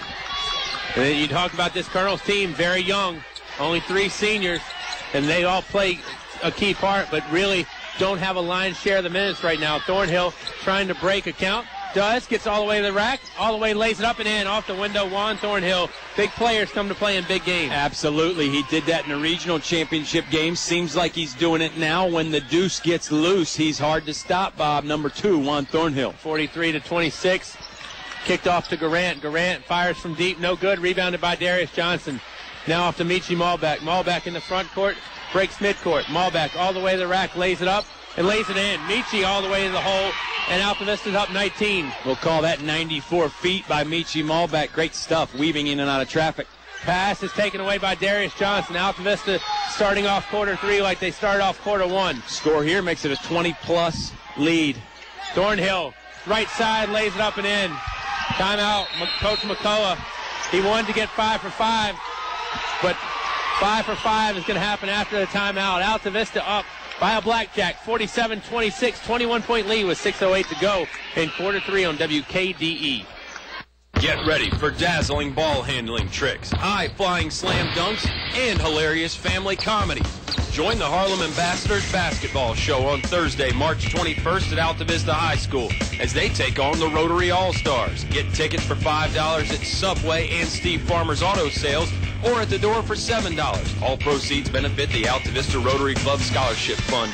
For more info, call 841-0063. The Harlem Ambassadors. It's not your grandfather's basketball show. You can buy paint from any old yahoo who knows nothing about paint in one of those big box stores. For quality paint from people who really know paint, it's Davis Paints from your complete home center, English's. Davis Paints, which has been known for quality since 1921, is not just sold anywhere. Visit the new paint room at English's, your authorized Davis Paint dealer. English's is your complete home center. On North Main Street, Altavista. You're listening to award-winning coverage of the Altavista Colonels on 105.5 KD Country. Smallback really defending Hatcher right now. Or Wilson, pardon me. Wilson right in front of his own bench. Wilson's got 2 triples on the day. Gets it off to Gabriel Lee. Now Wilson gets it back. Wilson with a head fake. He'll try a 3rd triple. It looks good. It is good. Jamie Wilson's 3 gives the lead under 20. Back to 18. Impressive play there from Wilson. First the head fake, then he sidesteps the defender, throws up a long fadeaway three-pointer, and NBA type of play there. Smallback comes back the other way, though, and gets in a layup. Boy, we talked about how good Juan Thornhill is playing. Michi Malbeck's playing pretty doggone good, too, getting to the hole with ease there. 2 more points. 3-pointer by Wilson. He's hot. Good grief. Got to find a way to slow him down. I mean, Altavista hadn't done much wrong tonight. Hard to defend those long 22, 23-foot shots because he's so far away. Timeout, Altavista. They'll take it. We'll take it. 49-32. It'll be a 30-second timeout. Altavista leads by 17 with 5:08 to go in quarter 3 on 105.5 KD Country. Heard of Moose? The Altavista Moose Family Center proudly supports Altavista High School athletics. Moose International is a family-centered, community-based organization that has been serving the Altavista area since 1952. The Moose Family Center on Lynch Mill Road in Altavista wants to wish the Colonel basketball teams good luck in the playoffs. Give the Moose Family Center a call at 369-6945 today to see how they're bringing together the Altavista community. Moose, a family fraternity. You're listening to award-winning coverage of the Altavista Colonels on 105.5 KD Country. Altavista up 17 with 5:08 to go in quarter number 3. Bob Alvis, Kyle Haney alongside, and KH right now, momentum is with Altavista, but Jamie Wilson is really putting West Point on his shoulders, too. Jamie Wilson, bit of a one-man gang for West Point. Back-to-back three-pointers for him, and both of them were tough step-back type threes. Thornhill gets rid of it to Malbeck. Malbeck in the front court with the dribble. Michi looking for somewhere to go. Malbeck still in trouble, gets it off to Thornhill. And now over to Malbeck. Triple teaming, now back to Thornhill. West Point's doing more than trapping and double teaming. They're trying to triple team. And a foul against Lee. Shoe came off. You don't see that a whole lot. See it some in football, but not much on the hardwood. Shoe came off there for Montel Allen. He'll slide that thing back on, and Altavista will inbound. Michi Malbeck going to do the honors right in front of us. Almost to reach out and touch it. And a whistle. The old shoe problem. Yeah, he didn't have it tied up and strapped on just yet. I think Michi Malbeck said, hey, it's not our fault if it takes him long to untie his shoes and put them back on. Altavista just redo it all again. I bet you Michi could do that fast, too. Get the old shoe on and shoe off. Probably could. He pitches it into Juan Thornhill, and we're set to go. Altavista up 49-32. Thornhill drives in. Thornhill all the way to the rack, and he's going to be fouled by the man that hits the ground. That is Seth Hatcher, I believe, is going to get called for this one. It is Hatcher's second. It is the third. Or it's Hatcher's third, pardon me, and also the third on the pointers. Going to send Juan Thornhill to the free throw line to shoot a pair. Going to say Juan was going up with that ball. And Juan will be at the line for a deuce, or for 2, a pair. Juan misses the first. Number 2 will now get the second of 2. 4:41 to go. Altavista leads by 17. And we always talk about Juan so good at rebounding, so good at getting his own rebound on a missed free throw. Can't get your own one if you miss the front end of 2 shots. Second one will not go in, but Darius has got the rebound. Darius is going to be fouled. I think the foul is going to be against Pitts, but we'll see. No, it's against number 10, Montel Allen. The man that had some problems with his footwear now has some problems with a foul, and it'll be a second. And we talked a lot about the Lady Colonels won their game yesterday from the foul line. Well, Mike Cardellaro wouldn't mind winning this game from the foul line. And you think with Altavista's lead, they're probably going to be shooting a lot of foul shots in this second half, Bob. 11th free throw that's gone down from the Colonels so far. Yeah, they were great in the first half. 10 of 12. Now I believe that makes them 11 of 15. Juan missed 2. And Darius has got the second one on the way right now. 19-point advantage. Altavista leads. I'll tell you, Bob. Darius, 4 for 5 from the free throw line. Demetrius, 4 for 4 from the free throw line. Outstanding numbers from 2 big men. Wilson in the air. Gets it off. Three-pointer up and in. That's Gabriel Lee. West Point's three ball is really doing some damage right now. It's cutting the lead. It's down to 16. Demetrius gets the inbound pass. That's kept them in this ball game, Bob Alvis. You play this game in a time machine back before the three-point line, Altavista would be up by a lot. Malbeck lost it. It's going the other way. West Point now to inbound right in front of us. And Montel Allen was going to do the honors, but now Jeffrey Garant will come in for him. 7 3-pointers for West Point in the game, Bob Alvis. By my count, that's 21 points right there. Altavista's up 51-35, so you can do all the math you want. Either way, West Point can really stroke it from beyond the arc. Guess who's on Wilson now? Wilson fades away with the two. It's not going to fall down. Rebounded by Thornhill. Demetrius Johnson was checking Wilson that last play. Thornhill with the basketball. Thornhill passes in the front court. Malbeck runs to the spot. Malbeck takes it up. No good. Rebound is going to go in. And it was a Twins' hand. It was Demetrius. Demetrius skied up for it on the missed shot from Michi Malbeck. Timed up his jump perfectly. Stuck it back in without coming to the ground. 53-35. Three-pointer by West Point. No good. Rebounded by Demetrius Johnson. Darius now gets it over to Thornhill. Thornhill in the front court. Guarded tight, but Michi comes back to help him out. West Point won their quarterfinal game in this gym, Bob. Maybe that adds to their comfort level. Maybe they don't have as much of a problem with the shooting background. They played all 3 games here at the Siegel Center. They lost in the state quarters last year. So you know it's a good program, too, down there at West Point. They're always around. West Point halfway home to that three-point record. The record for a game is 13 by Eastmont in 2009. So the Pointers have made 7. Not sure if they'll get 13. Fouls on the floor. Well, and the Colonels would certainly like them to not get 13. If they get up to 13, that might mean West Point's still in the ball game. 53-35 right now. Altavista up 18. It's a big cushion. It feels tighter than that, though, doesn't it, Bob? Foul against Demetrius Johnson. That brings the Bronx cheer from the West Point fans behind us. The first foul of Altavista's in the second half comes with 3:09 to go. West Point has 4. 5 seconds or a timeout. I can't tell. Yeah, it's a timeout. Timeout by West Point. We will take it as well. It's a 30-second break. West Point trails Altavista 53-35 on 105.5 KD Country. Try a variety of daily lunch specials priced under $4 at El Cazador Restaurant. The people that brought the first Mexican food to the area 13 years ago and still going strong 7 days a week. Come by for Mexican or American food, all reasonably priced, with drink specials and great service too. Voted best Mexican restaurant by you, their customers, El Cazador Mexican Restaurant, Main Street in Altavista. El Cazador Mexican Restaurant thanks you for your loyalty and your business. You're listening to award-winning coverage of the Altavista Colonels on 105.5 KD Country. Altavista up by 18. Quick shot by West Point. No good. Rebound. Darius Johnson taps it around. Picked up by Garant. Garant will fall in. Blocked by Darius, but they're going to call a foul on number 10 as well. Yeah, nice block. Maybe got him a little bit with the body, and that's going to send Garant back to the foul line. 2 fouls on Darius Johnson. 2 fouls on Altavista this half as a team. And that'll slow us down a little bit. Fast and frantic action. 3:03 to go here in the third quarter. First free throw, no good. Still an 18-point lead. I'll ask you again because you were thinking you were busy the first time I asked, Bob. Feels closer than 18 points, doesn't it? Yeah, in a weird way, yeah. I mean, you know, it does and it doesn't. It's kind of weird because once West Point starts hitting those threes, you're like, oh, my gosh, here it comes. Right. But then you look up at the board and you still see the margin is what it is.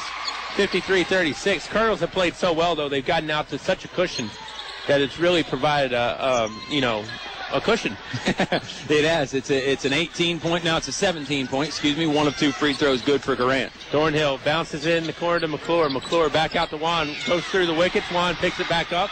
Tell you, West Point is getting their money's worth defensively. Malbeck is going to be whistled for this moving violation. Took an extra step there, and West Point playing some tenacious defense, some physical stuff involved there. And that's what they're going to have to do if they want to get back in this game. They're going to have to cause some turnovers. 53-36. Altavista leads. 2:42 to play in the third quarter. Ball in the hands of Wilson. Gives it up to L.A. Allen. West Point thought about that three. Neil Washington was way back. Wilson gets a guy in the air. Wilson fires again. Demetrius all over him. No foul called. Back to Wilson. Demetrius again chasing him down. That's going to go off the front iron. Rebound is loose. Picked up by West Point. Garant for 2. No good. Led on the basket right now for the Pointers. But they keep getting the ball back. About the fourth try. Floater from the free throw line. No back good. again. West Point gets it one more time.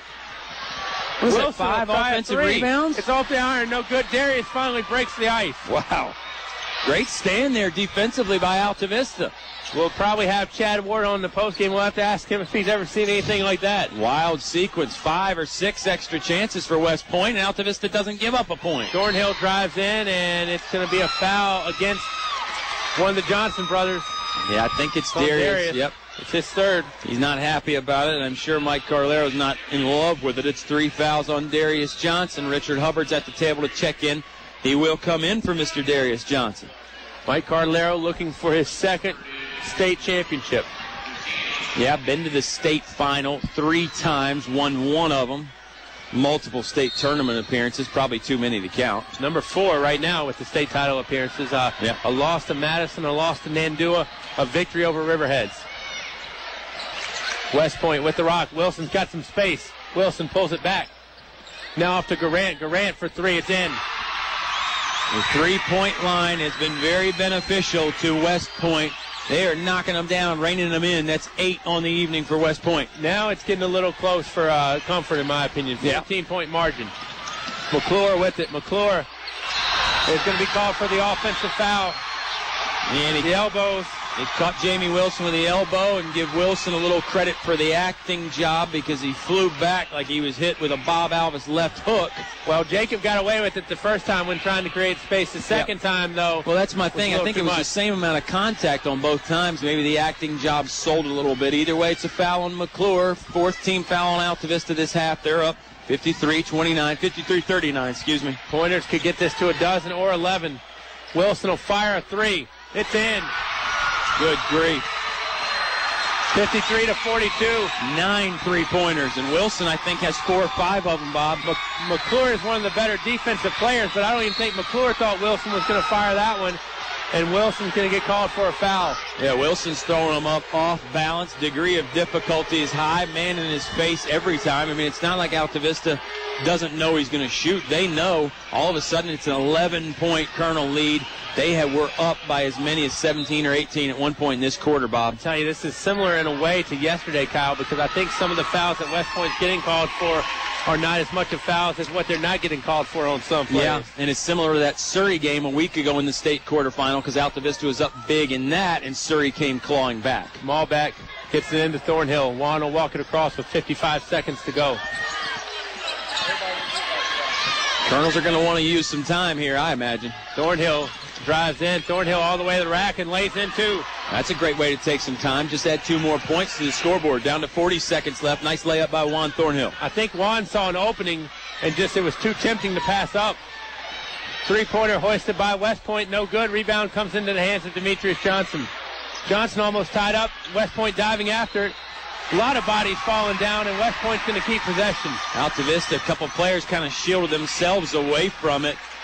And maybe the communication a little bit lacking there. But, boy, in this big gym with this big crowd, it's hard to communicate, Bob. Sometimes we can't even hear the whistles when the crowd gets up. What'd you say? 27.2 seconds to go. 55-42, I'm sorry. West Point could get this to 10. Yeah. And, I mean, who would have thought that at one point? Exactly. McClure with the steal, though. Jacob sees green, but he's going to pull it back and just run some time and get the last shot. Thornhill with it. Now off to McClure. McClure back out to Thornhill. Juan directing traffic. Thornhill with 10. Thornhill to the rack. Thornhill all the way up, takes it up, and he's going to be fouled by Garant.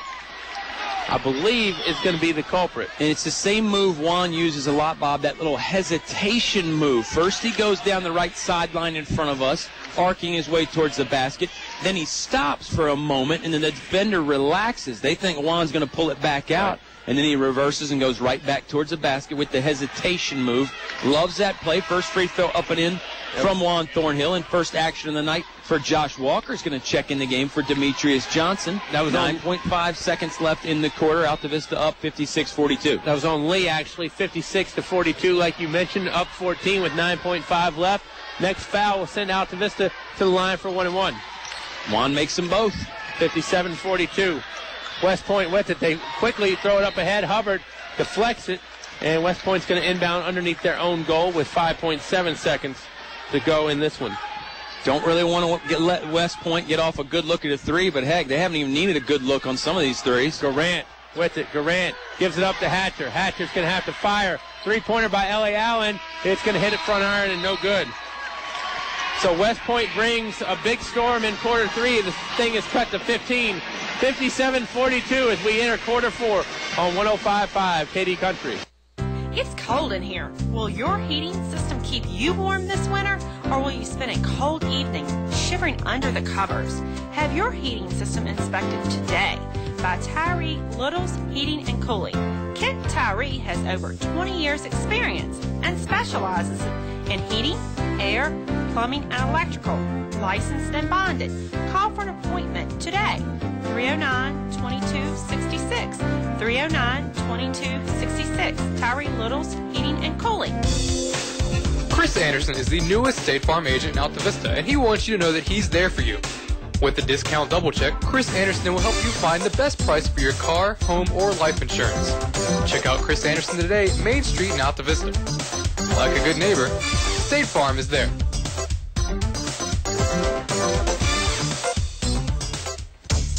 McDonald's is a proud supporter of the community it serves daily with mouth-watering Big Macs and golden fries. In the spirit of community, McDonald's is pleased to sponsor the Altavista basketball teams as they battle through the tournaments. Good luck. McDonald's is the best place to celebrate a Colonel win, and they always invite you in for a tasty meal. Don't forget to try the new Fish McBites. McDonald's, Main Street in Altavista, cheering the Colonels on to victory. You're listening to award-winning coverage of the Altavista Colonels on 105.5 KD Country. Altavista lead by 15, 57-42. Kyle Haney, exciting one here. Exciting things tomorrow, too. KD Country Instant Auction tomorrow at 9. South Boston season passes will go first, and then a bunch of great stuff to come after that. You can't beat KD Country. And, Bob, 50 years of high school sports. There's been a lot of great games on these airwaves. These two today got to rank right up there, huh? Yeah, they're in the top half, that's for sure. Yeah. I'm going to say they're in the top 5 probably. Lady Colonels fall. If you joined us late, lose by 4 points to East Rock. It was a 2-point game at one point. Lady Colonels had definitely some chances down the stretch. Couldn't cash in. They come up a little bit short. And then the Altavista Colonels in this one. If you joined us late, well, they've led the entire game. 57-42 is the lead right now. It's been as much as 17. It was a little lower than that earlier in this third quarter. As much as 21. Oh, yeah, good point. Good point. Altavista led by more than 20. West Point has whittled it down to 15. Yeah, 9 3-pointers in the game for West Point, Bob. 5 of them from the hands of Jamie Wilson. Michi Mall back over to Juan Thornhill. I mean, I hate to be greedy, and this one's not near in the bag yet, but this group for Altavista is young. Thornhill over to Demetrius. Johnson takes some contact, gets it to go. Yeah, you mentioned the fact that they're young. We've talked about that, and I've talked about it since football season, about the future and the future. I thought it was interesting what Juan and Demetrius were saying in the press conference. Future's now. Right. I mean, next year doesn't matter right here. We can win right now, and Altavista knows that. They got to finish it off. 1 quarter to play. 7 minutes and 49 seconds of a quarter in regulation to play. First one up from Demetrius.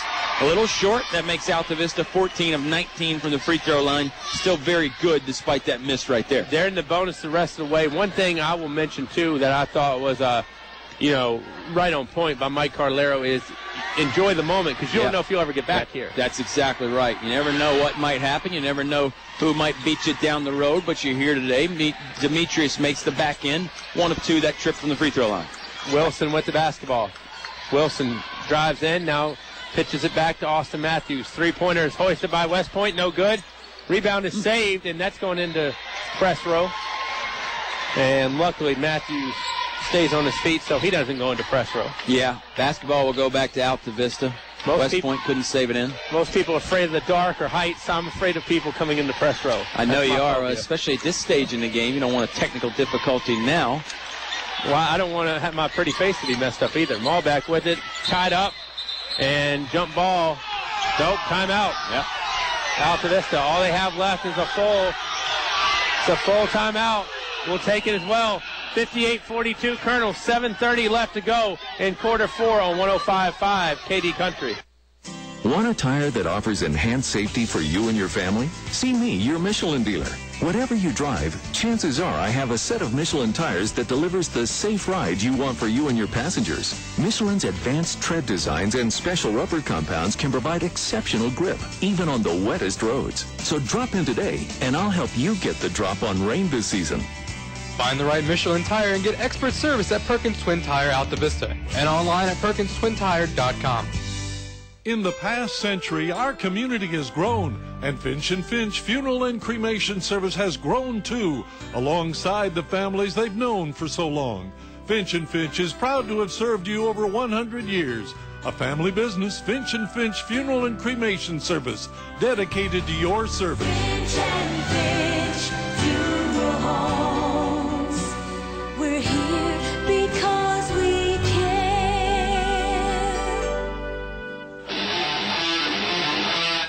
You're listening to award-winning coverage of the Altavista Colonels on 105.5 KD Country. Delegation from West Point not very happy that Altavista was granted that timeout, but timeout it was, and the Colonels will have it with 7.5 to go in quarter 4, and they're up 16. Colonels have stretched the lead back out to 16. They'd love to get it up to 20 again. Then you'd feel real comfortable. But West Point, I have a feeling, is going to make that difficult for Altavista. Their defense has been pretty good. Starting 5 on the floor, Thornhill, Malbeck to Johnsons and Richard Hubbard. Thornhill dribbles it over to Demetrius. Johnson with the basketball. Johnson drives to the free throw line, kicks it to brother Darius, now over to Michi. Colonels might be in one of their let's run some clock modes. Milk the clock, slow it down. We know how good they are at that. And it's great. It's a great thing to be good at it, particularly when you have a lead in the last game of the season like this. But West Point's not going to just let you sit there. That's for sure. Malbeck loses it. Tried to get rid of the pass. Montel Allen comes away with it. Allen all the way to the rack, lays it up and in. They're going to stay the other way. Offensive foul. Juan Thornhill taking the charge. Chad Ward is fired up. Mike Cardellero is contemplating getting fired up. Juan Thornhill is pumped. How about the deuce? Juan Thornhill stepping in, taking the charge. He's already got 19 points. He's doing it on the defensive end too, Bobby. Coach McCullough saying that Juan wasn't set and kind of had his shoulder into it. Tell you, I thought that basket would go down though at that point, because you can almost call it the other way around. Thornhill over to Demetrius. Johnson with it, and Johnson's going to be fouled. That'll send Demetrius Johnson to the free throw line to shoot a pair of free throws. He's perfect from there on the evening, Bob. No, excuse me, he's 5 of 6. I forgot he missed. He was 1 of 2 his last trip. 58-42, the Altavista lead right now. 6:38 to play in the basketball game, and the Colonels are about 6.5 minutes away from a state championship. And you needle me on my memory. I know. I caught myself, though. Demetrius at the line. Johnson, 1-1. 9th team foul against West Point. Hits that one. 59-42. Colonels have one more with Johnson at the stripe. And again, Altavista have been very good from the free throw line, Bob. 14 of 18 in the first half. That percentage hasn't gone down a whole lot here in the second half, and it won't go down on that one as the shot goes down. Both of them in for Demetrius Johnson. Wilson with it. His range is very established right now. He's at the free throw line. Jumpers up and in. Yeah, free throw line probably looks like a layup for him. Nice little 15-footer from Mr. Jamie Wilson. He has no eligibility left. This is it, 60-44. Thornhill with the basketball in the front court. Gets it off to Demetrius. Johnson falls down, kept the dribble, then lost it. Picked up by West Point, laying it up, and no good from L.A. Allen. Rebounded by Thornhill over to Darius. Now to Richard Hubbard. Altavista going to take a little air again out of it. Great recovery. And a foul is called. Great recovery on the layup there. L.A. Allen had a perfect look at the bucket, but Michi Malbeck came in late, made him alter the shot, and then Juan Thornhill was there to grab the rebound. So great hustle by those two guys to get back, even though it looked like it was a sure, easy 2 points for West Point. 4th on Montel Allen, 10th on the team. And Richard Hubbard will have 2 free throws. Demetrius Johnson, pardon me. Darius Johnson shooting the 2 free throws. So we were both wrong. That makes it even, 60-44. Altavista leading. First free throw, no good from Darius Johnson. Jacob McClure is checked back in the basketball game. He joins Michi Malbeck, Juan Thornhill, Demetrius Johnson, and Darius Johnson. Last time the Colonels captured a state title was against Riverheads on this very floor. Juan Thornhill gets the rebound and jump ball. Arrow's going to read West Point. That day they won 54-37 over the Gladiators. Juan got tied up there after grabbing the rebound. Possession arrow gives it back to West Point, although the next tie up will go back to Altavista. Wilson. Time is winding down. With the ball in hand, Wilson comes around, pulls it back for three. It's up. It's in and out. Another Rebounded rebound by Thornhill. Juan. Now over to Malbeck. Malbeck with the basketball taken away by Wilson. Wilson with the pass up ahead to L.A. Allen. Allen will spot and fire. That's short. Rebounded by Demetrius Johnson. That was boom or bust right there. Allen had nobody in the court to rebound for him.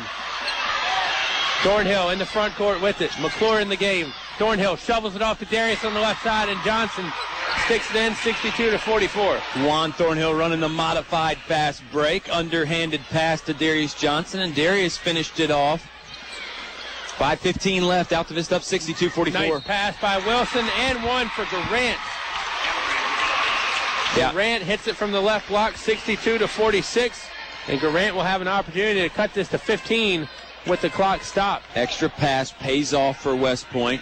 Chance for the three-point play. Second one on Jake the Snake. Fifth one on Altavista as a team.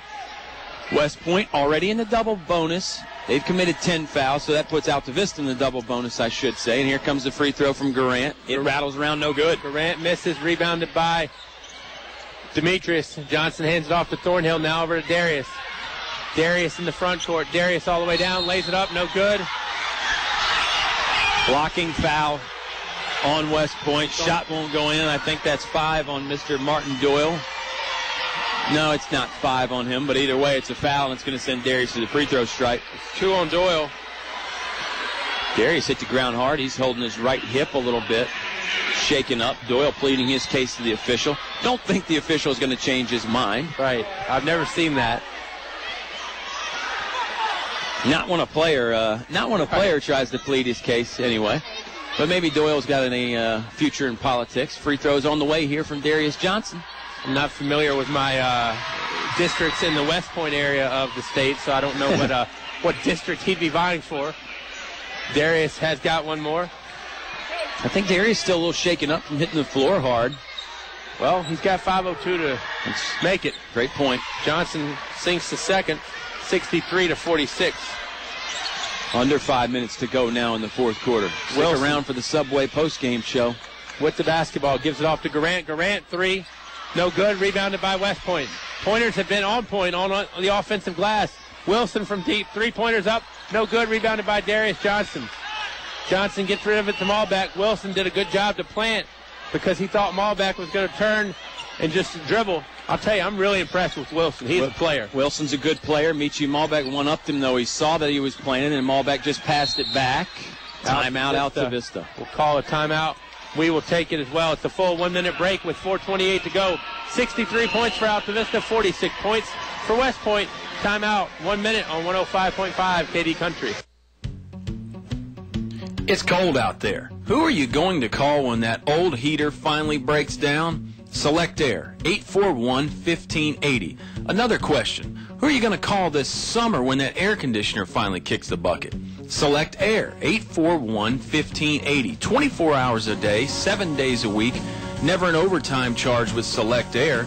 Call Donnie at 841-1580 for a free estimate or online at selectair.webs.com. A short drive will save you money. That's right. A short drive can save you hundreds, maybe thousands. The absolute best selection of new and pre-owned vehicles to choose from. Have a trade? When you make a deal, Feller Chevrolet will pay it off, no matter how much you owe. Slow credit? Don't worry. Drive away today in your new or pre-owned vehicle. Remember, if you didn't purchase your vehicle from Feller Chevrolet, you paid too much for it. Feller Chevrolet in Altavista. You're listening to award-winning coverage of the Altavista Colonels on 105.5 KD Country. Bob Alvis, Kyle Haney, Single A Division I boys state title. 4 minutes and 28 seconds from its conclusion, or at least the fourth quarter. West Point really is going to need to catch lightning in a bottle here as they're down 17. Yeah, they're really going to have to hurry. Basketball in the hands of Darius Johnson. Can't have that happen. Johnson gets in two. Yep, right off the inbounds pass. Michi Malbec gives it to him. Darius does the rest, backs his man down. Little 5-foot fadeaway jumper. Wilson gives it up. Three-pointer hoisted by West Point. No good. Rebounded by the Pointers. Gabriel Lee with it. Now over to Martin Doyle. Doyle swings it around and gets it to go down. A little hook shot. And it's 65-48. Yep.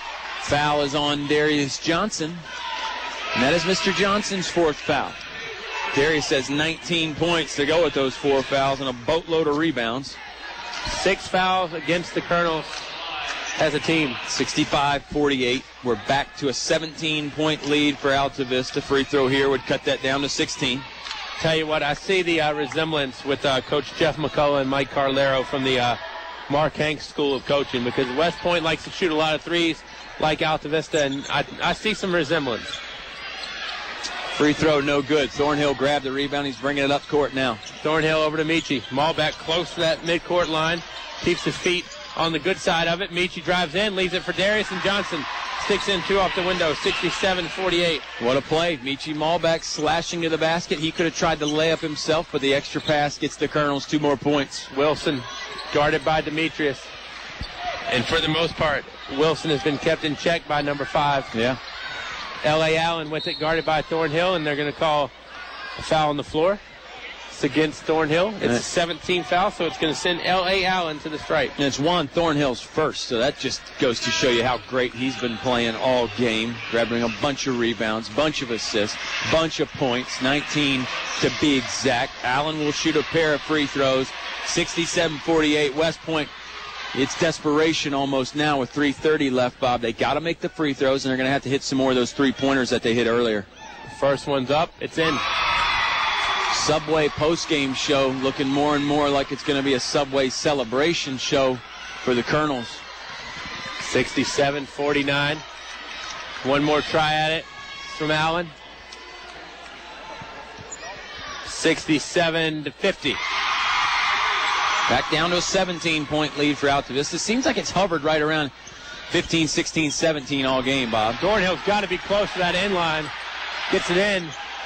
Over to Darius. It looked like Juan's momentum was almost taking him, and Juan gets just bumped. Well, bad luck for Montel Allen. Real bad because it's number 5, too. I think the reason why it looked like Juan was close to the end line is because he was. He was out of bounds. They passed along the baseline like you can do after a made basket down there. Some of the West Point fans didn't like it, and maybe Juan was actually close to stepping back inbounds after he got the ball out of bounds. 5 fouls there on number 10, Montel Allen, so he's done for the day. And Juan Thornhill waiting to shoot his free throws while Coach McCullough thinks about who he's going to put in for Montel Allen. Icing Juan a little bit. I think Juan's already got ice water in the veins. You probably can't phase Mr. Juan Thornhill. Coach McCullough taking his allotted time that he has before he has to get that sub in. It's Austin Matthews. Thornhill misses. Yeah. We'll have one more. Yeah, 2 shots from here on out for Altavista. 10 team fouls for West Point. 67-50. Colonels still up by 17.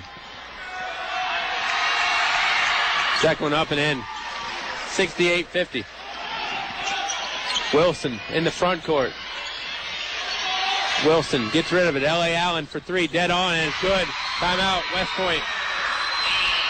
We'll take it as well. 68-53. Full 1-minute timeout. Colonels 3:13 away from a state championship here on 105.5 KD Country. Have you looked at your business banking fees lately? I'm Sean Stone with First National Bank, and we have the best business accounts which offer serious savings for your company. We have a full menu of business products from checking accounts and remote deposit capture to online banking. And we have a local merchant card representative who will customize services just for your business. So let First National Bank prepare an analysis of your current activity and show how we will reduce your banking fees. First National Bank, member FDIC, equal housing lender. The following is brought to you by English Construction Company. There's just one place where students are students first, and athletics are played with purpose and perspective. That place is your local high school. High school sports offer more than the joy of competition. Studies show that student athletes in Virginia are also likely to enjoy greater levels of achievement in other areas of their lives, including academics. High school sports, a winning part of a complete education. This message presented by the Virginia High School League and the Virginia Interscholastic Athletic Administrators Association. You're listening to award-winning coverage of the Altavista Colonels on 105.5 KD Country. Darius Johnson, Demetrius Johnson, Juan Thornhill, Jacob McClure, and Michi Malbeck take the floor with 3:13 remaining. Altavista 15 points better than the pointers right now of West Point as L.A. Allen is guarding the inbound by Thornhill. Now he'll turn his back and Thornhill gets it into Demetrius. Demetrius Johnson dribbles 4 times. Now passes over to Malbeck and Michi in the front court. So no more 10-second calls, but Malbeck drives all the way in, lays it up off the window and in. Altavista cracked 70 with 3 minutes to go. Great job breaking the press by the Colonels. Nice finish there by number 1 Michi Malbeck on the layup. 3-pointer by Wilson, Rainbow. Wow. It may be a losing effort, but Jamie Wilson is putting on a show, Bob. Well, it's not a loss yet, 70-56, and Wilson's going to get called for the foul. I know, I said it may be a losing effort, but Wilson doing his best to make sure West Point still has a chance at the end of this game. Long three-pointer, NBA range, and he was fading away. He does commit the foul here, however, though, and that will send Mr. Michi Malbeck to the free throw line. 70-56, Altavista leading. He's got 22 on the afternoon, that being the hands off Jamie Wilson for West Point.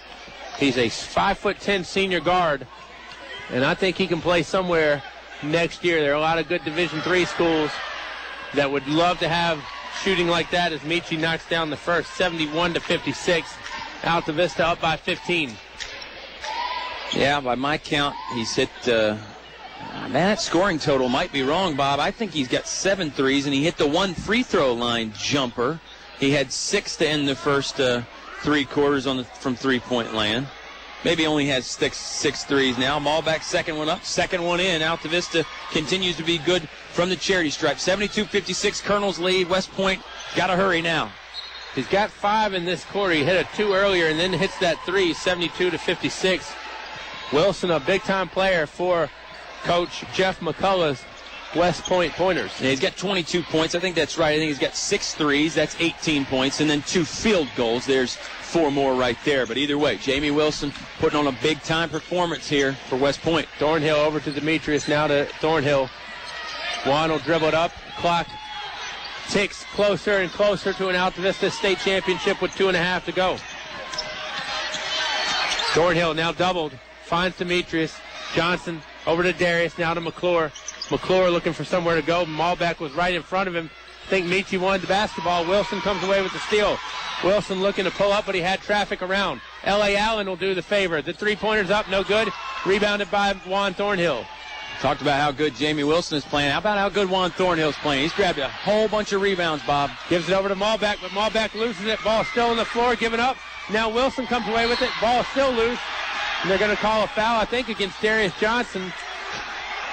McClure was in the area, too. Yeah, and the referee came flying in from about 30 feet away. He almost ran into Jacob McClure. He was running in there so fast. Who did it finally end up being on, Bob? McClure. All right. It's number 3. It's good it's not on Darius because Darius has 4. His 8. Yep. And it's going to send Wilson to the stripe for 1-1. And if you're West Point, I think you take the points when you can get them. None of this missing, making games. Yeah, we're under 2 minutes to go. West Point's down 72-56. So they really got to hurry. They're down 16 with under 2 minutes to go. First one up by Jamie Wilson is converted. If you're Altavista, you got to box out. Don't give West Point any second chances and take care of the basketball on offense. At least make sure you run off some time when you get the basketball. Wilson 1 out of 2. Ball caromed out of Altavista's hands. But at last touch off West Point, I'll tell you, there's a lot of points on the board for Altavista right now. 21 from Darius, 20 from Thornhill, 11 from Brother Demetrius, 14 from Michi Malbeck. Yeah, everybody putting up some big numbers. Quite an offensive output. And the foul is going to be whistled. And it's going to be against number 15, for West Point. That is Austin Matthews. And it was funny Matthews is first. because Juan got the ball in bounds. Matthews tried to foul him intentionally. The ref didn't call anything. And Matthews looked over as to say, hey, I want to foul him. Normally it's the offensive guy that gets fouled that looks over at the ref and says, why didn't you call it? But this time the defensive guy wanting to stop the clock. Juan's going to have a pair from the free throw line here with 1:55 to play. Thornhill missed to the first. He'll have one more. Yeah, he's been making the back end of a lot of these free throws in this game, but Altavista, their percentage from the free throw line still very good here. Misses. No good, so 72-57. Wilson with the basketball. Wilson tried to fire it, but Demetrius put up a big ball. Nice feed to L.A. Allen. L.A. Allen had it leave his hand a little early, I think. Rebounded by Thornhill. Now over to McClure. McClure, pass to Demetrius. Johnson lays it up and in, left side. Extra pass works. Demetrius off the glass. Nice feed from Michi. We're down to 90 seconds to play, Bob. The writing is on the wall now. 74-57. You got to wonder if Jeff McCullough is even going to worry about fouling. Might not. At some point, Wilson thinking about a three. Instead makes the extra pass. It goes through the lane to Thornhill. Thornhill on the floor. And Juan calls a timeout from the ground. Minute 13 to go. Altavista uses their last timeout. We'll take one as well. 1 minute timeout with a minute 13 to go in regulation. Altavista 74, West Point 57 on 105.5 KD Country.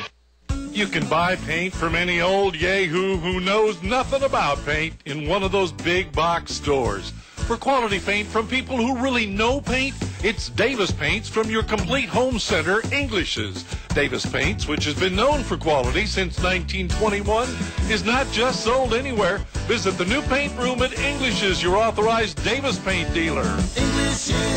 English's is your complete home center. On North Main Street, Altavista. Heard of Moose? The Altavista Moose Family Center proudly supports Altavista High School athletics. Moose International is a family-centered, community-based organization that has been serving the Altavista area since 1952.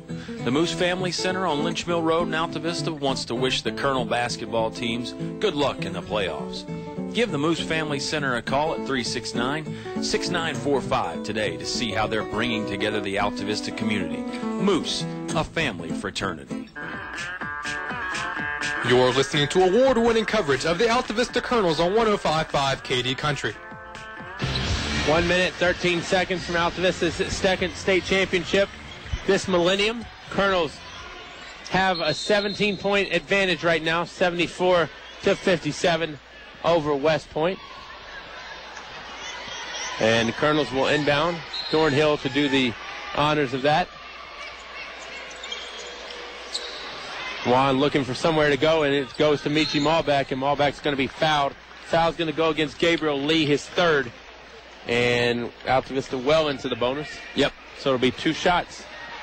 From here till the end of this one, 1:11 to go, and it's going to send number one, Michi Malbeck, to the line for two shots. It's the last game of the season. Any way you slice it, one team has to go away the loser. One team has to go away the winner with the state championship trophy. And right now it looks like the Colonels have that in their hands. It's closing anyway. 1:11 to play. Here comes Michi's first free throw. That one goes in. Malbeck continues to be very sharp from the free throw line. And you're going to see some substitutes here. Josh Walker going to check in the game. And it looks like Poindexter will check in the game for Michi Malbeck. And now the crowd's starting to cheer. Big applause for Darius Johnson as he comes out of the game. Boy, great performance tonight by Darius. Chandler Pribble heading to the table as well. Second shot is in by Malbeck, 76-57. And this will get Michi off the floor. And it will get Demetrius Johnson off the floor. Yep. Great stuff, and Mike Cardellaro with a big laugh and a big smile for Demetrius. He knows it's closing now. And you got to think he's going to have Juan Thornhill get his just desserts as well. Yeah. Dylan Allen at the table. It's off to Wilson. Wilson right in front of his own bench, guarded by Thornhill. Giving up, jumpers up, and it's not going to go down. Rebound is loose. Poindexter goes upstairs for it and gets it. Great hustle play by Eric Poindexter. Thornhill dribbling backwards, and Juan is It's going to be taken to the ground by Lee. Lee will get 1 point for the takedown and 1 foul as well. It's Lee's fourth, pardon me. And this is going to get Juan out of the game if he can make the free throws. Right. Well, his second one anyway. Juan will have to shoot a pair. 19-point lead for Altavista now. The crowd is on their feet, as they should be. Allen at the scorer's table waiting to check in for Juan Thornhill. Statistical breakdowns after the game as well as some interviews. Thornhill misses the first. Subway post-game show.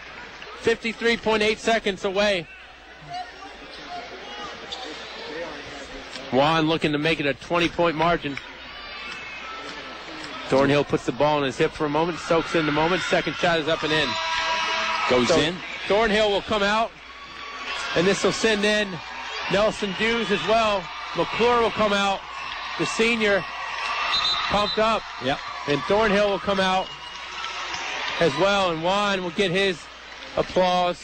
The seniors are pumped. The sophomores are pumped. Everybody in between are pumped in Altavista.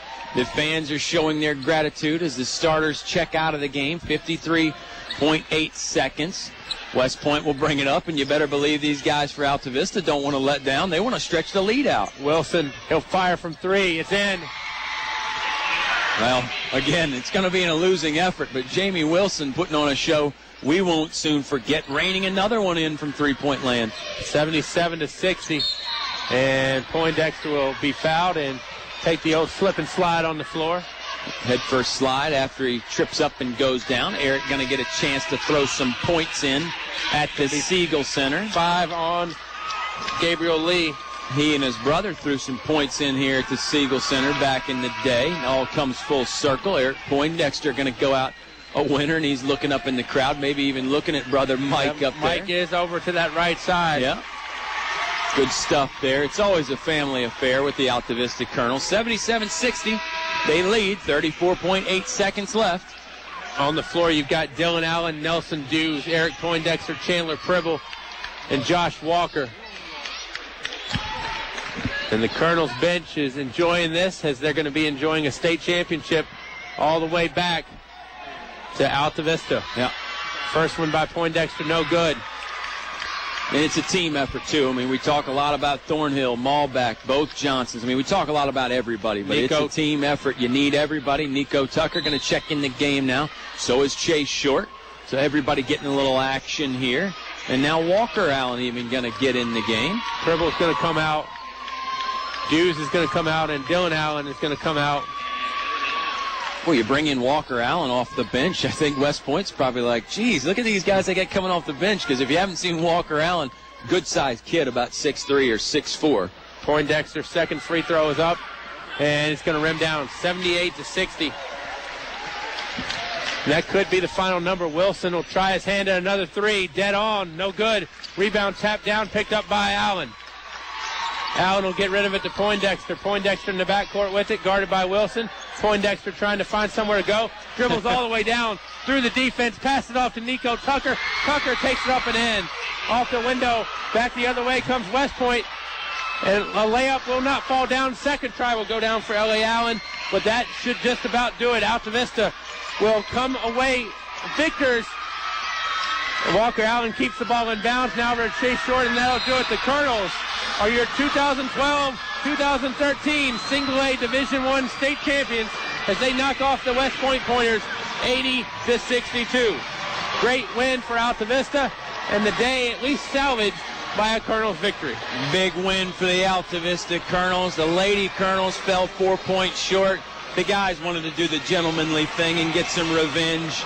They got a big win here, 80-62. Juan Thornhill did a couple backflips on the court, maybe his best David Wilson impersonation. Great stuff. Great stuff from the Altavista Colonels. Altavista celebrating, and now they will make the walk down to shake the hands of Jeff McCullough and the West Point Pointers. We've got a lot to do here in the postgame. Altavista gets the victory over the West Point Pointers, 80-62. Group A Division I state champions are the Altavista Colonels. We're back after this timeout on 105.5 KD Country. It's cold in here. Will your heating system keep you warm this winter, or will you spend a cold evening shivering shivering under the covers. Have your heating system inspected today by Tyree Little's Heating and Cooling. Kent Tyree has over 20 years experience and specializes in heating, air, plumbing, and electrical. Licensed and bonded. Call for an appointment today. 309-2266. 309-2266. Tyree Little's Heating and Cooling. Try a variety of daily lunch specials priced under $4 at El Cazador Restaurant. The people that brought the first Mexican food to the area 13 years ago and still going strong 7 days a week. Come by for Mexican or American food, all reasonably priced, with drink specials and great service too. Voted best Mexican restaurant by you, their customers, El Cazador Mexican Restaurant, Main Street in Altavista. El Cazador Mexican Restaurant thanks you for your loyalty and your business. Get ready for dazzling ball handling tricks, high-flying slam dunks, and hilarious family comedy. Join the Harlem Ambassadors basketball show on Thursday, March 21st at Altavista High School as they take on the Rotary All-Stars. Get tickets for $5 at Subway and Steve Farmer's Auto Sales or at the door for $7. All proceeds benefit the Altavista Rotary Club Scholarship Fund. For more info, call 841-0063. The Harlem Ambassadors. It's not your grandfather's basketball show. Want a tire that offers enhanced safety for you and your family? See me, your Michelin dealer.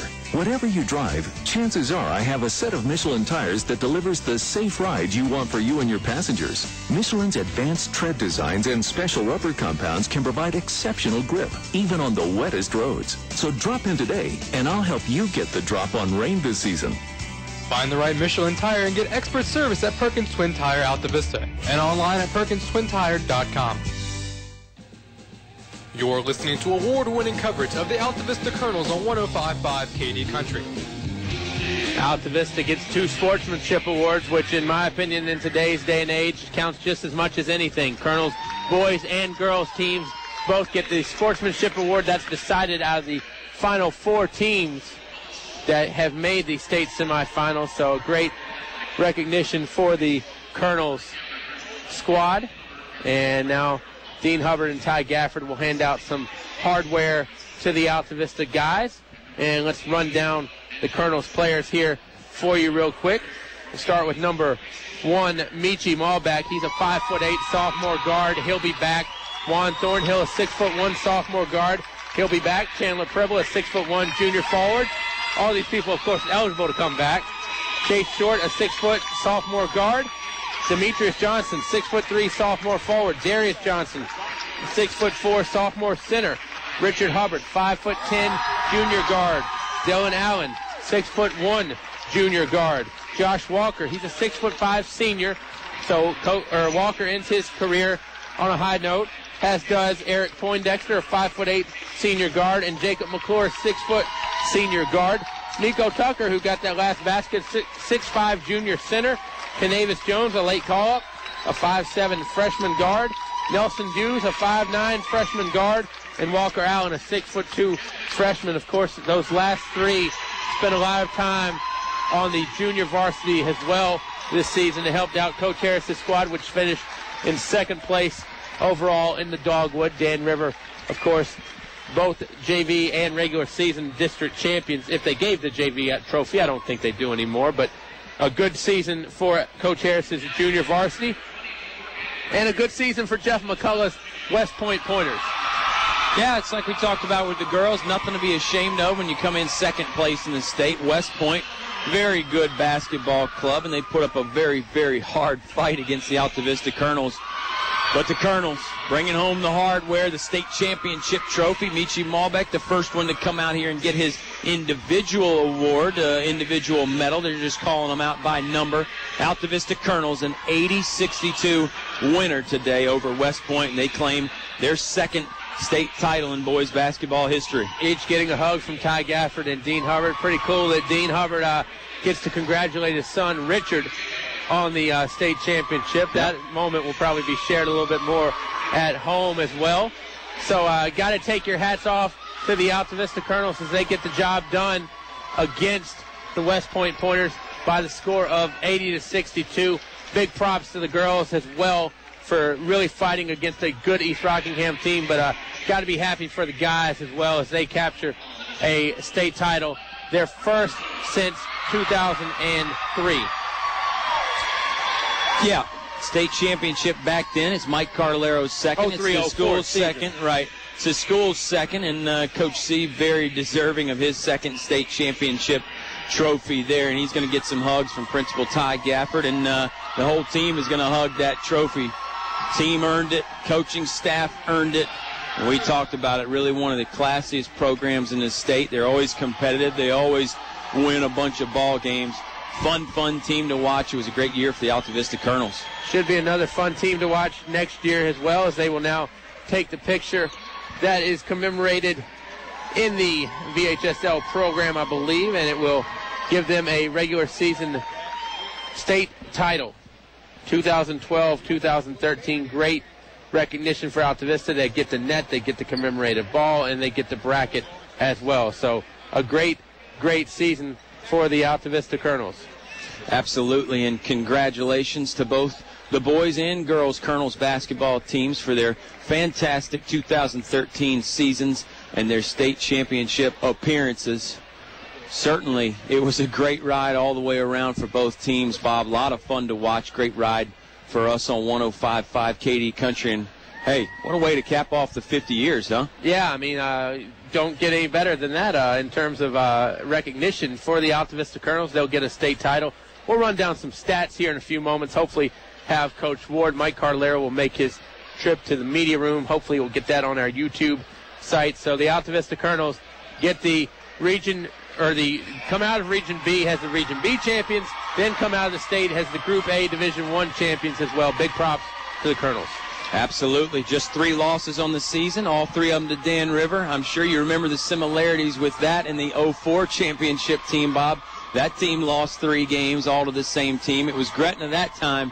Either way, Altavista Colonels, state champions here, 80-62, a victory over West Point. Going to be a fun ride back to A-Town tonight. Yeah, we'll take a timeout and come back with some more post-game activity here on the Subway post-game show. 80-62 Altavista wraps up the Group A Division I state title. You heard it all live on 105.5 KD Country. McDonald's is a proud supporter of the community it serves daily with mouth-watering Big Macs and golden fries. In the spirit of community, McDonald's is pleased to sponsor the Altavista basketball teams as they battle through the tournaments. Good luck. McDonald's is the best place to celebrate a Colonel win, and they always invite you in for a tasty meal. Don't forget to try the new Fish McBites. McDonald's, Main Street in Altavista, cheering the Colonels on to victory. Chris Anderson is the newest State Farm agent in Altavista, and he wants you to know that he's there for you. With the Discount Double Check, Chris Anderson will help you find the best price for your car, home, or life insurance. Check out Chris Anderson today, Main Street in Altavista. Like a good neighbor, State Farm is there.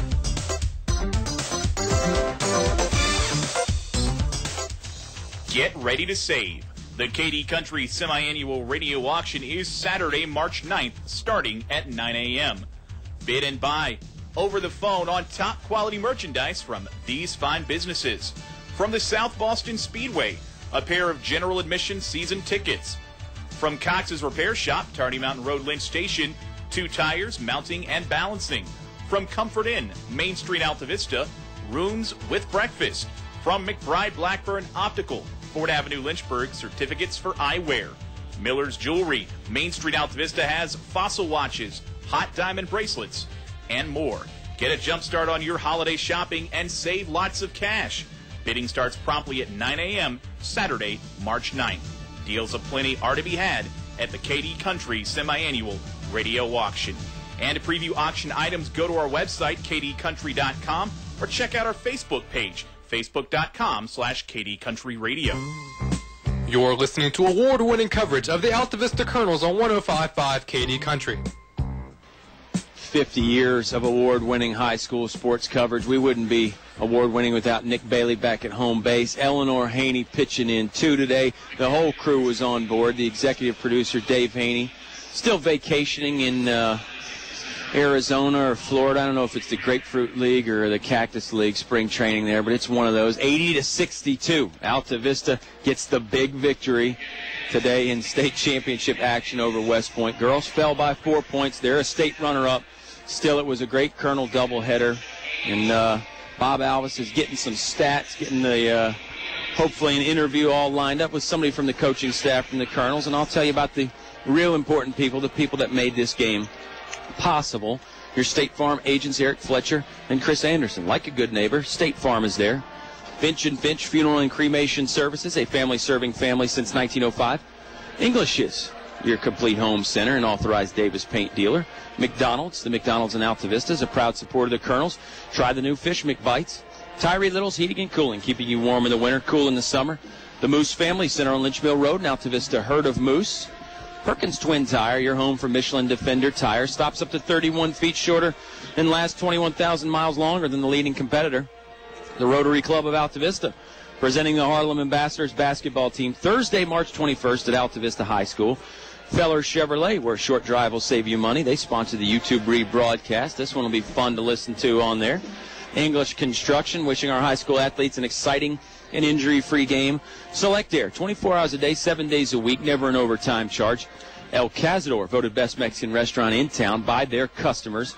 And First National Bank, focused on providing an extraordinary customer experience. Of course, streaming online audio brought to you at kdcountry.com by Walmart. Save money, live better. Walmart. This is the Subway post-game show.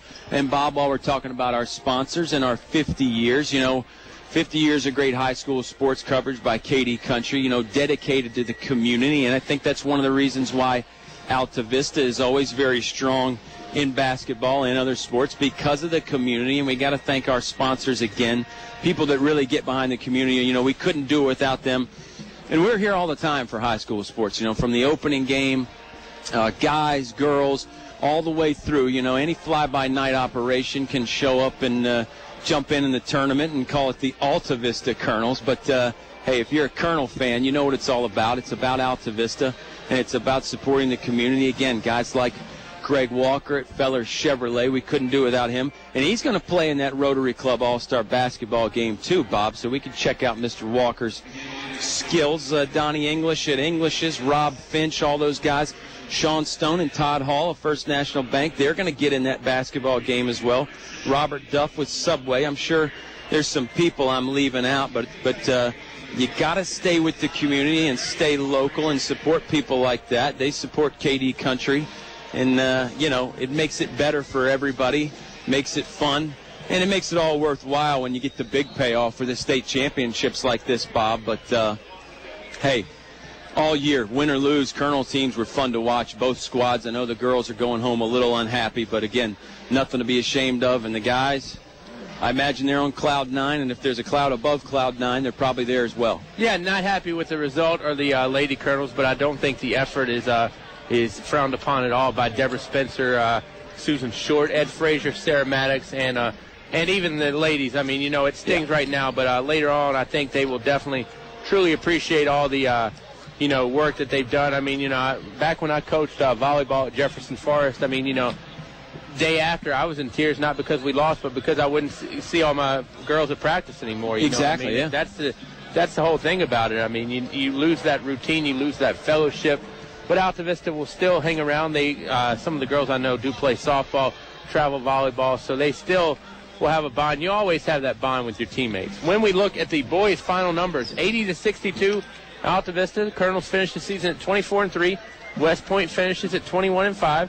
12 points from L.A. Allen for the Pointers. 2 points from Austin Matthews. 6 from Martin Doyle. 8 from Jeffrey Garant. 6 from Gabriel Lee. 2 from Montel Allen. And Jamie Wilson led everybody in this game with 26 for Altavista. The Colonels had 4 players in double figures. 16 from Michi Malbeck. 21 from Juan Thornhill to go along with 10 boards. 13 from Demetrius Johnson, 8 boards included with that.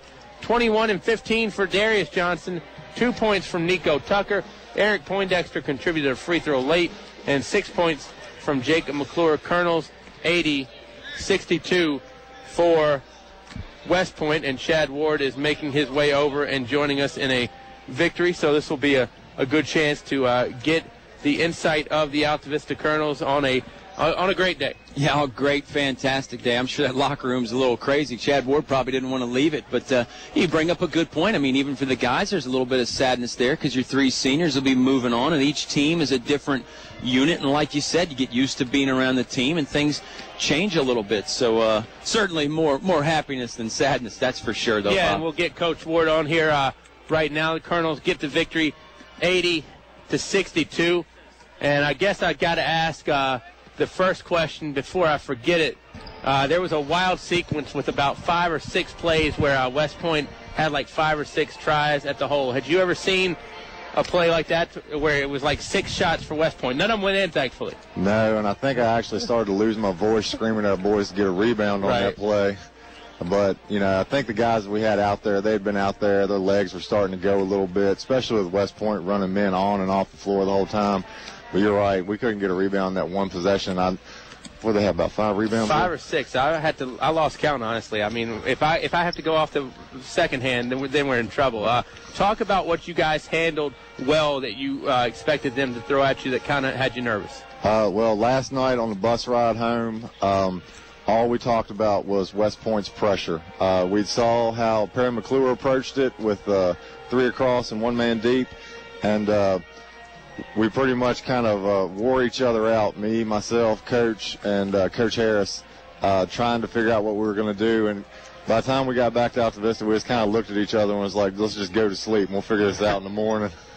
So what was the result this morning then? What'd you end up going with? As soon as we got to the school this morning, we started brainstorming. We talked the whole way down, and we came up with 3 different sets that we liked against the pressure. And it was really things we had done all year. We just wanted to tweak them a little bit. We didn't want to throw anything new at our guys. We wanted to do what we'd been doing and just kind of tweak a little bit of things to adjust to how West Point's pressure was coming at us. I think we did a real good job about it. Yeah, I think you did a great job at it. I mean, you know, aside from Wilson getting crazy there for West Point, I mean, the Pointers had to struggle. But, you know, talking about Wilson, 26 points, you put Demetrius on him. You just switched up, but, I mean, that kid, you know, he didn't need space. He was just firing. Yeah, I'll tell you what, I don't think I've ever seen a kid shoot like that in a state tournament game. We guarded him with Michi early. He was shooting over Michi a little bit on the back step, and then we tried to switch up and put Demetrius on him, get some length, try to take a shot away. But I'll tell you what, that kid can shoot. Fadeaways, I mean, I think he had 7 3-pointers, and 7-14. He was lights out. Juan Thornhill can rebound, though, and so can Darius and Demetrius Johnson. But let's touch on Juan first. The floor general, I thought, had an outstanding game tonight. What did you see out of number 2? I thought Juan did an excellent job of being the man to control the ball in the backcourt. That was part of our press break strategy, was to try to clear out as many people as we could, particularly Michi and Richard and one of the twins, Darius, and come back with Demetrius, let Juan inbound to him, and then give the ball back to Juan and just handle the pressure, clear out when we can, and if trap man comes at you, got to get the ball open, man. Twins were double trouble. What did you see out of Darius and Demetrius today? You know, we knew coming into the game that that was our strength. We talked about it last night. We talked about it this morning when we had a walkthrough. We knew that West Point would have a lot of trouble guarding our twins in the post, and I think it really came through tonight. We was looking at offensive strategies to have Juan with the ball, twins in the post, Michi, Richard, and Jacob spotting up on the wings, and I think we executed really well. Michi throws in 16, a perfect 6 for 6 from the stripe. And, you know, when Michi has got his head on square, which it seems like you guys are doing a lot better, and I know you have him sit next to you a lot. Michi is a tough competitor. Talk about Malbec. Michi is an excellent competitor, and, you know, keeping his head on straight, he does a good job. He's gotten much better throughout the season. You know, everyone who is a real competitor is going to get angry when they're on the floor. And every once in a while, we just got to get him off and calm him down a little bit. But I thought he handled the pressure and the atmosphere of a state championship game really well. Final thing, let's talk about the seniors real quick. Walker, McClure, and Poindexter, I thought played vital roles. They might not get as much playing time as the sophomores, but I thought those 3 really are kind of like glue. Yeah, you know, Jacob came in early. We were a little shaky in some spots in the press, and we needed Jacob to come in. And, one thing Jacob's going to do, he's going to come in, he's going to play hard. He'll get on. As soon as he came in, he dove on the floor and snatched up a loose ball. And, he just kind of brought that intensity that we needed. Eric came on a little bit to handle the ball some, and we needed Josh to come on and try to get some rebounds for us with his size. This is your first with the Altavista Colonels now. Coach Rice was here for the first one. What does this one mean to you? This is a huge deal. I don't know if I've ever been so excited in an athletic sense. It's not birth of a child or anything, but it's pretty special. Yeah, birth of a child is pretty cool. Coach, always appreciate it. We look forward to talking to you down the road, and as always, thanks for coming over and talking to us. We really appreciate it. All right, thank you, Bob. That's Chad Ward. We'll take a timeout and come back with more on 105.5 KD Country. In the past century, our community has grown, and Finch & Finch Funeral and Cremation Service has grown too, alongside the families they've known for so long. Finch & Finch is proud to have served you over 100 years. A family business, Finch & Finch Funeral and Cremation Service, dedicated to your service. Finch & Finch Funeral Homes. We're here because we care. It's cold out there. Who are you going to call when that old heater finally breaks down? Select Air, 841-1580. Another question, who are you going to call this summer when that air conditioner finally kicks the bucket? Select Air, 841-1580. 24 hours a day, 7 days a week, never an overtime charge with Select Air.